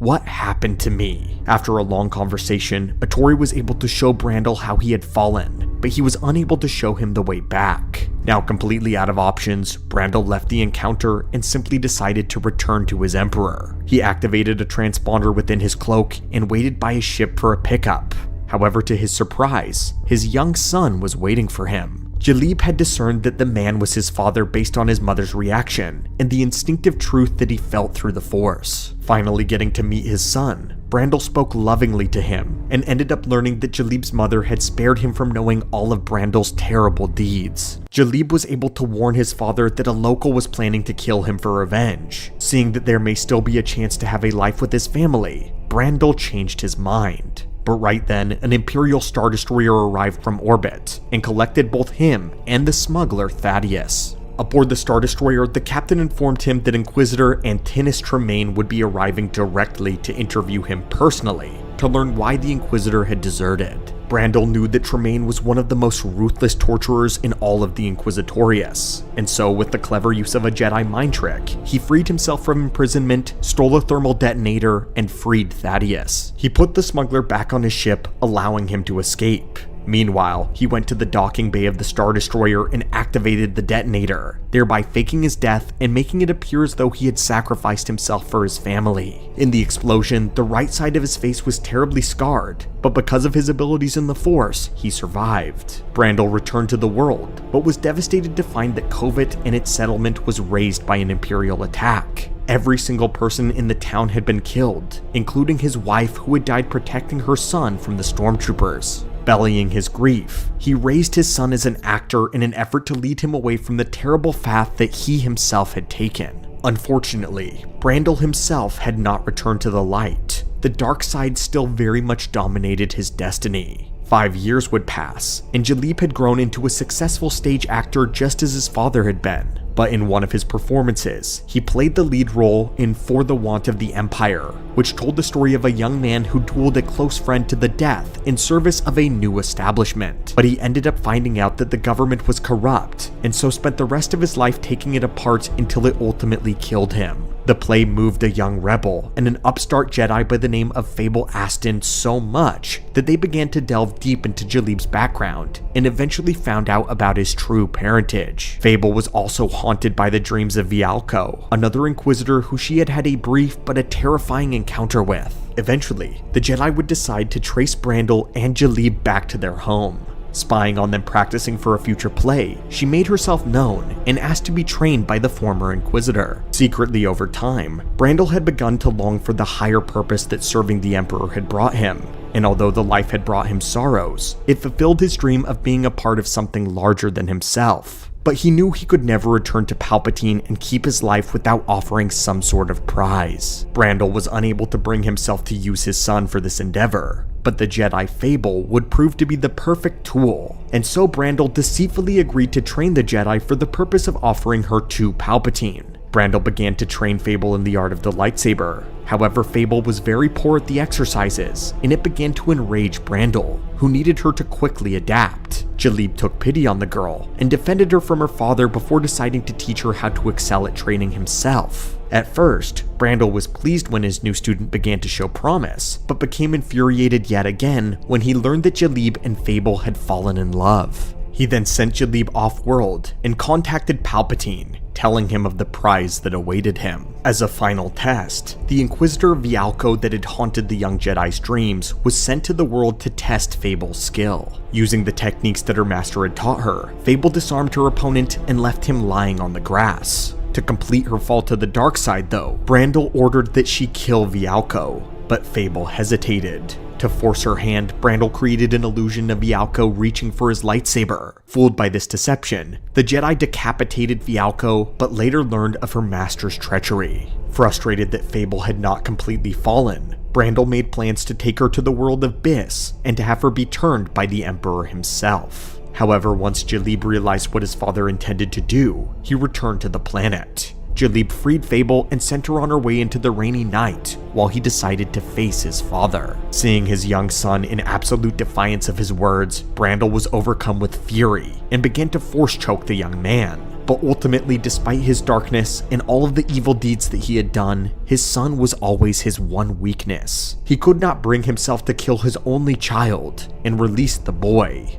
The last time Brandel was seen was in the final curtain call, where he retreated back into the dark confines of the amphitheater. The story of the Inquisitor officially ends here, though there had been plans for his tale to continue. Originally, he was set to re-emerge after the fall of the Empire, leading his own faction that fought against both the Imperial Remnant and the New Republic. But ultimately, his content was cancelled, leaving Brandel's story on a very sad note. Brandel was obsessed with becoming a tragic hero. He got his wish in the worst way possible when his life echoed that of his greatest character, the Prince. Like the Prince, he was not content with small things and pursued grandeur, ultimately finding his own spirit and forest in the form of Palpatine, the Emperor, the Dark Lord of the Sith. In the end, the Inquisitor's arrogance and desire for more led to him burning everything that he had once possessed and loved. He was no mere Inquisitor or servant of Palpatine, but a slave to self-ambition and a fantasy that cost him everything. The tragedy of Adalric Brandel is almost the inverse of that of Anakin. Where Anakin went to the dark side because of the people that he loved, Brandel fell in spite of them. He got to the top of the world, but even that wasn't enough, and he decided to trade his family and even his soul for what he thought was a greater purpose. By the time he realized what he had done, he tried to turn back, only for his past to catch up to him. In the end, he never truly found his way back to love or family, because he still cared too much about his fantasy.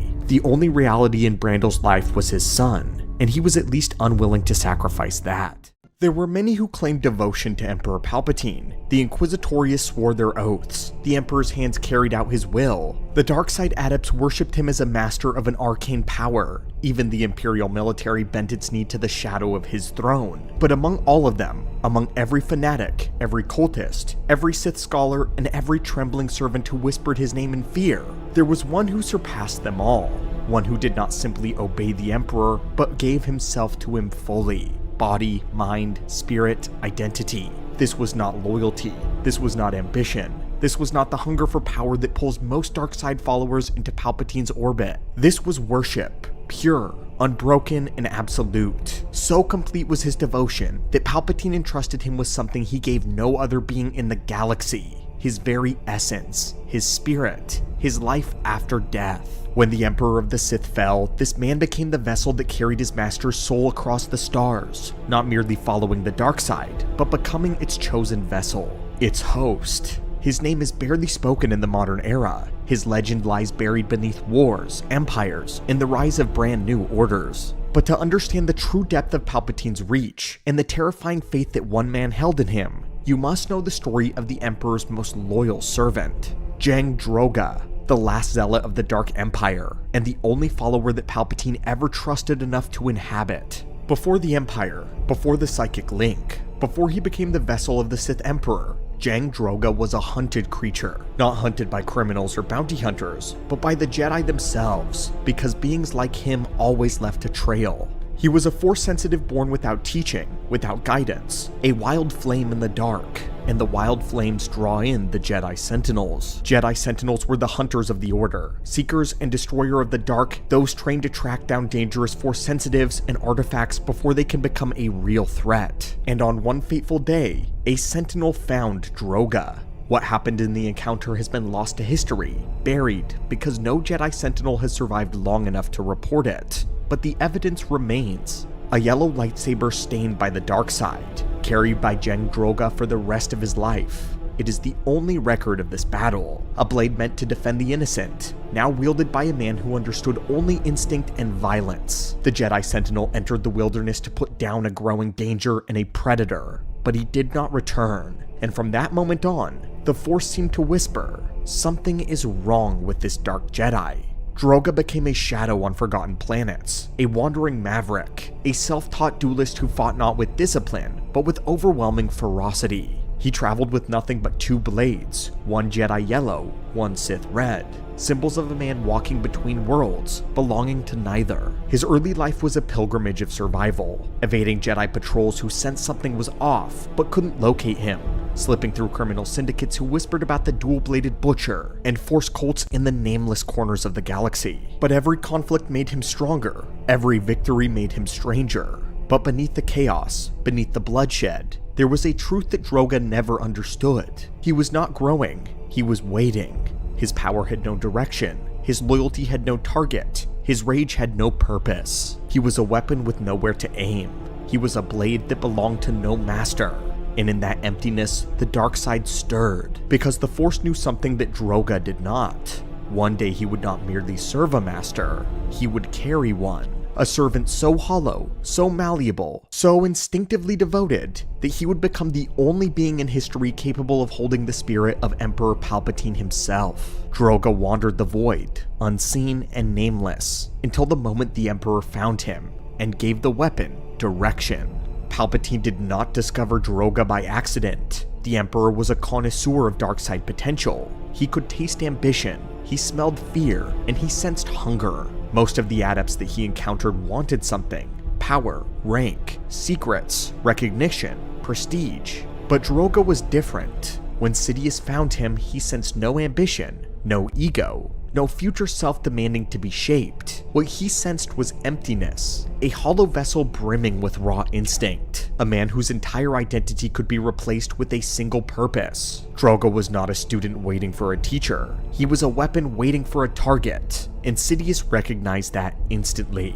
He was not an apprentice, he was a vessel. Other Emperor's hands were independent operators. Mara Jade was brilliant, cunning, a spy, an assassin with her own moral code.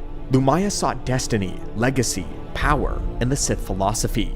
The Inquisitorious tortured knowledge out of prisoners, the dark side adepts that chased occult secrets. All of them served Sidious with an expectation that they would grow, they would benefit, and they would rule. But Droga wanted nothing, and that is what made him priceless to the Emperor. To Palpatine, the perfect servant was not the strongest, it was the one who had no identity without his. When Sidious looked at Droga, he saw something utterly unique, a being whose entire sense of self could be shaped with a single command, a vessel, a future host, a weapon with a heartbeat, the psychic link. This was the ultimate form of trust. Sidious established a permanent psychic link with Droga, something he did with no other hand, no Inquisitor, no Adept, not even Vader, and while he had a less permanent one that he shared with Mara Jade, the calling of Jeng Droga was much more. The bond allowed him to see through his eyes, to speak into his mind, to direct him without words, to sense his emotions, to quiet his rage, and to fill the void inside of him with purpose. For Droga, the experience was transformative. The emptiness that had defined his entire life was suddenly filled with the Emperor's presence. For the first time, he felt calm, focused, directed, and even whole. This was not loyalty, it was a revelation. Jeng Droga did not see Palpatine as a master. He saw him as the answer to a life of confusion and isolation. The Emperor became his purpose, his identity, his entire faith. While other hands served the Empire, Droga served Sidious directly. He obeyed without hesitation, without ambition, and without even thought. If Sidious told Mara Jade to die, she would hesitate, maybe even fail to execute. If Sidious told Lumaya to die, she would bargain. If Sidious told another acolyte such as Steel to die, he would question him. But if Sidious told Droga to fall on his own blade, he would do so with zeal. That was the difference. The other hand served an emperor, but Droga served the dark side's chosen vessel. The others feared Sidious, but Droga feared only the absence of him. The others wanted power, and all he wanted was proximity. Palpatine did not need to manipulate him. He needed only to be present. Droga's philosophy was simple. There is no dark side without Palpatine. There is no purpose without his will. I exist because he commands it. Sidious made Droga the captain of the Emperor's Shadow, his personal yacht, and more importantly, his fallback sanctuary when dealing with ancient powers, deep force rituals, and dangerous departures. Droga became the guardian of the Emperor's most valuable moments. He oversaw the other hands. He walked beside Palpatine into the tombs of Korriban, defying ancient spirits with nothing but his loyalty and his twin lightsabers.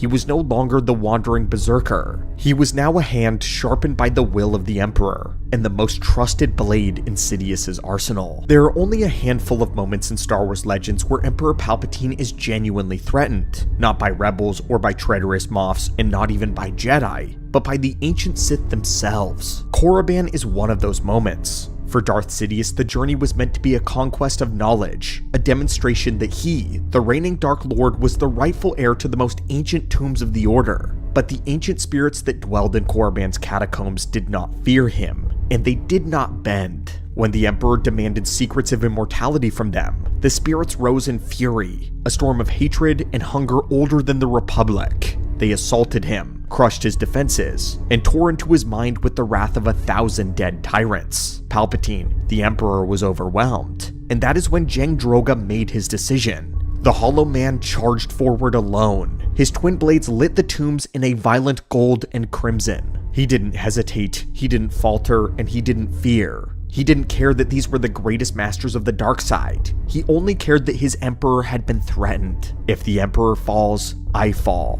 and there is no life beyond his shadow. He grabbed his master and dragged him from the tomb, fighting off spirits no mortal should have been able to stand before, and he forced a retreat back to the Emperor's shadow. In one of the few recorded times in the entire Dark Empire era, Palpatine's life was saved by another being's hand. Darth Sidious never admitted fear, but after Korriban, he knew that this man was indispensable. In the days that followed, Palpatine entrusted Droga with missions that no other hand would ever learn existed, including one that would forever redefine his fate. The journey to Biss, and the Emperor's greatest secret, the perfection of his cloned bodies. The moment that would lead to Droga becoming not just Palpatine's greatest servant, but his future body. In the year 4 ABY, as the Battle of Endor raged, most of the galaxy believed that the Emperor stood untouchable on the second Death Star, an immortal tyrant presiding over the collapse of the rebellion. But Jang Droga knew better. He had felt the Emperor's presence through their psychic link.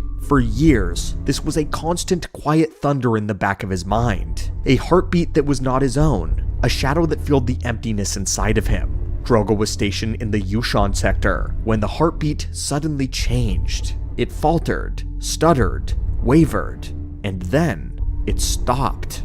Just silence followed, a silence so total that it shattered him. The psychic collapse. Across the stars, Droga screamed. His crew of the Emperor's Shadow watched in terror as the captain, usually calm, obedient, even sedated, the most stable of Sidious's servants, fell into a violent, feral convulsion. He felt Sidious die, not metaphorically or symbolically, but literally through their mental link. To Droga, it wasn't the Emperor's death. It was the death of himself and his purpose. In one breath, the purpose that had filled him dissolved. The presence that anchored his mind vanished. The silence pressed into his skull like a vacuum. Something inside of the man split open, and then he snapped. The Berserker unleashed, and Droga seized the nearest crew member, crushing his windpipe with his bare hand. His dual blades erupted in red and yellow fire. The bridge became a slaughterhouse. Every officer, navigator, and technician became instant prey.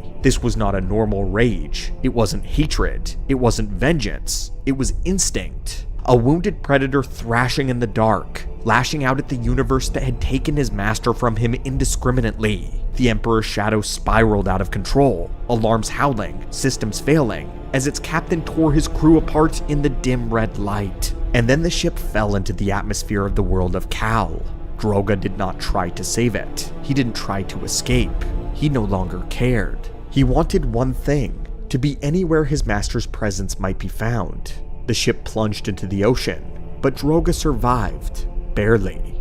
But something followed him there. The Emperor's spirit arrived. Palpatine had not died. His body had perished, but his consciousness, the twisted knot of hatred, hunger, and will that was Darth Sidious, refused to scatter. It traveled through the Force, seeking the nearest vessel that it trusted, and there it finally found Droga. The Emperor's spirit entered him like a storm of knives. A torrent of dark energy slammed into his mind, fusing with his nervous system, filling every corner of him with burning malice and psychic pressure. He screamed, but this time not in grief, but in possession. But for Droga, this was the highest honor imaginable, and the most agonizing torture that he could endure. With Sidious inside of him, his sanity frayed even further. His purpose returned, but in a twisted, distorted, evil form. He rose from the wreckage of the Emperor's shadow, a vessel of pure dark energy, and then he began the long, delirious journey to Biss. The process to remove him took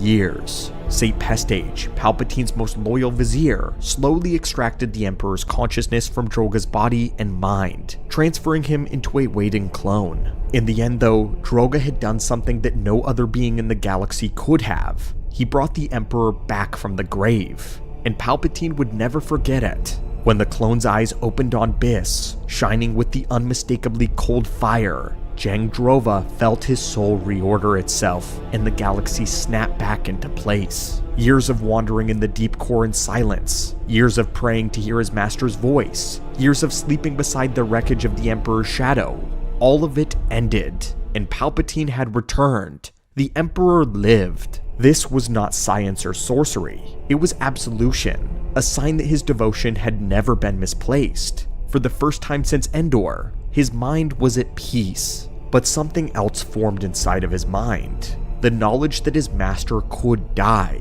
He had felt Sidious's death once already. He had felt the psychic link snap like a bone. He had felt the universe go hollow. And now that he had seen the Emperor restored, that fear only grew stronger. The fear of losing him again.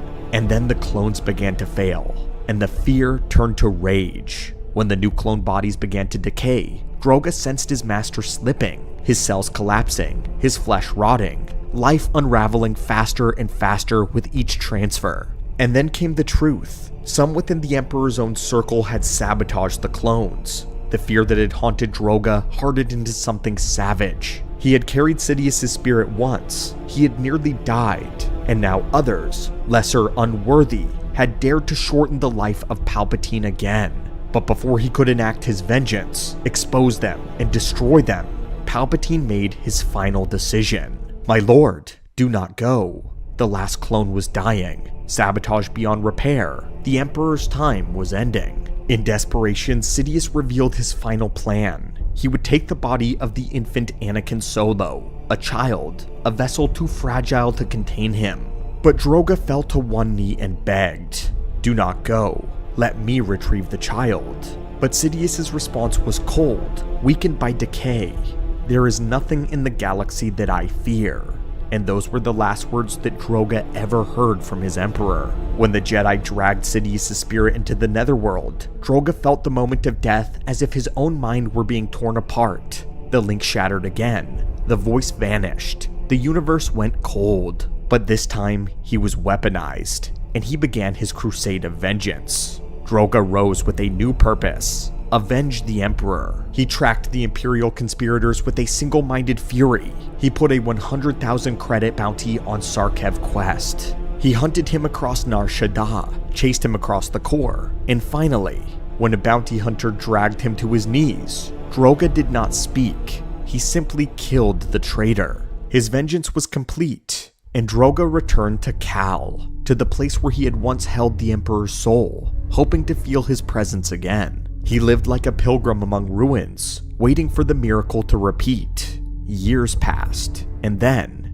12 long years later, a whisper reached him. The Emperor lives, and Jang Droga followed, straight into the Second Imperium, straight into illusion, straight into the final fury. The whisper led him into a rising movement calling itself the Second Imperium. It had everything a loyalist wanted: Imperial banners, Darksiders trained in the Emperor's name, Night Sisters promising resurrection, the Shadow Academy forging Dark Jedi, and holograms of the Emperor declaring a new era. To warriors, administrators, and zealots, it looked like the rebirth of everything that they had lost. And to Droga, it felt like a second chance. He entered their ranks not as a recruit, but as a believer, as someone returned to his rightful throne beside his master. A symbol of the Emperor's chosen, they handed him legions of Darksiders to command. But there was one thing that they did not know.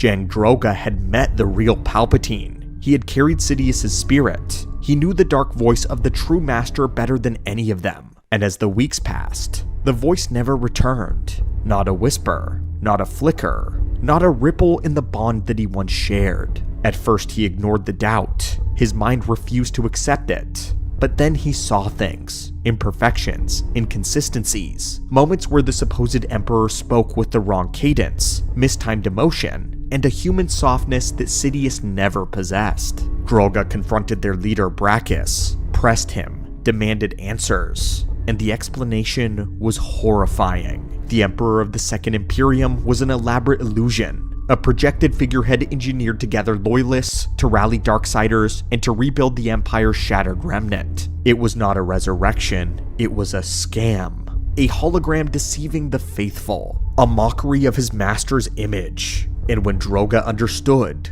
truly understood, the psychic dam inside of him shattered. His mind decayed fully. Not only was his master gone, his memory had been weaponized to manipulate the Empire on the desperate fringes. The moment the truth settled, Droga's mind fractured the same way it had the moment Sidious died at Endor. His twin lightsabers snapped to life, gold and red in a storm of motion. He turned on the Darksiders around him, Night Sisters, Renegade Inquisitors, Shadow Academy trainees, cutting through them with the ferocity of a wounded animal. This was not even vengeance anymore. This was a wild primal force that lost its only tether to sanity. He charged into the third battle of Yavin, slaughtering everything near him, friend, foe, Darksider, Imperial, searching for something he could kill that would silence the truth clawing his mind apart. The Jedi felt him before they saw him. He was a storm of hate, a mind cracked by devotion, a blade master in full collapse.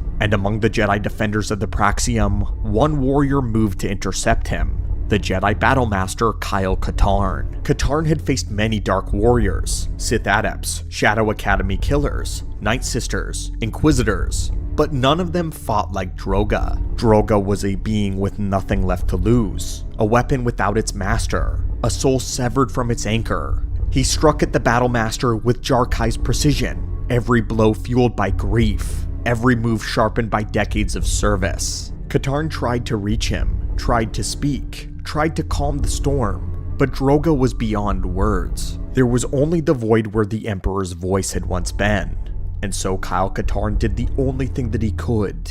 He ended it. A final, decisive strike, clean and efficient, merciful. The gold and red blades dimmed, and Jang Droga collapsed. The last true fanatic of the Dark Empire. The one man who served Sidious not for power, but because there was nothing else that he wanted to live for. In the end, he died as he lived, faithful, tormented, and utterly bound to the Emperor. This is the tragedy of a man who loved something that could never love him back. A servant who outlasted his master and could not bear the silence. In the end, Jang Droga stands as something unique in Star Wars Legends. He didn't just serve Palpatine, he loved him. Not in a sentimental sense, but in the total consuming way a fanatic loves a god. Droga saved Palpatine's life more than nearly any other being recorded. And behind the scenes, he is one of the most important darkside figures in the entire Dark Empire era. A vessel for the Emperor's spirit. A fanatic whose devotion exceeded even that of any of the Hands, the Inquisitors, and the Royal Guard. To Jang Droga, Palpatine wasn't a Sith Lord climbing to godhood. He already was one. The dark side didn't own him. Destiny didn't guide him. it was the other way around. Droga saw the Emperor the way Palpatine wanted every being in the galaxy to see him, as the center of it all, the architect of fate, and the only thing worth living or dying for. And when that god finally vanished forever, Droga followed him into the dark, because there was nothing left inside him that belonged to Jang Droga, only the echo of a voice that was now gone. So let me ask you, was Jang Droga the ultimate dark side devotee, or the greatest cautionary tale of what happens when someone loves the Sith more than they love themselves? As always, my friends, thank you so much for watching, and may the Force be with you.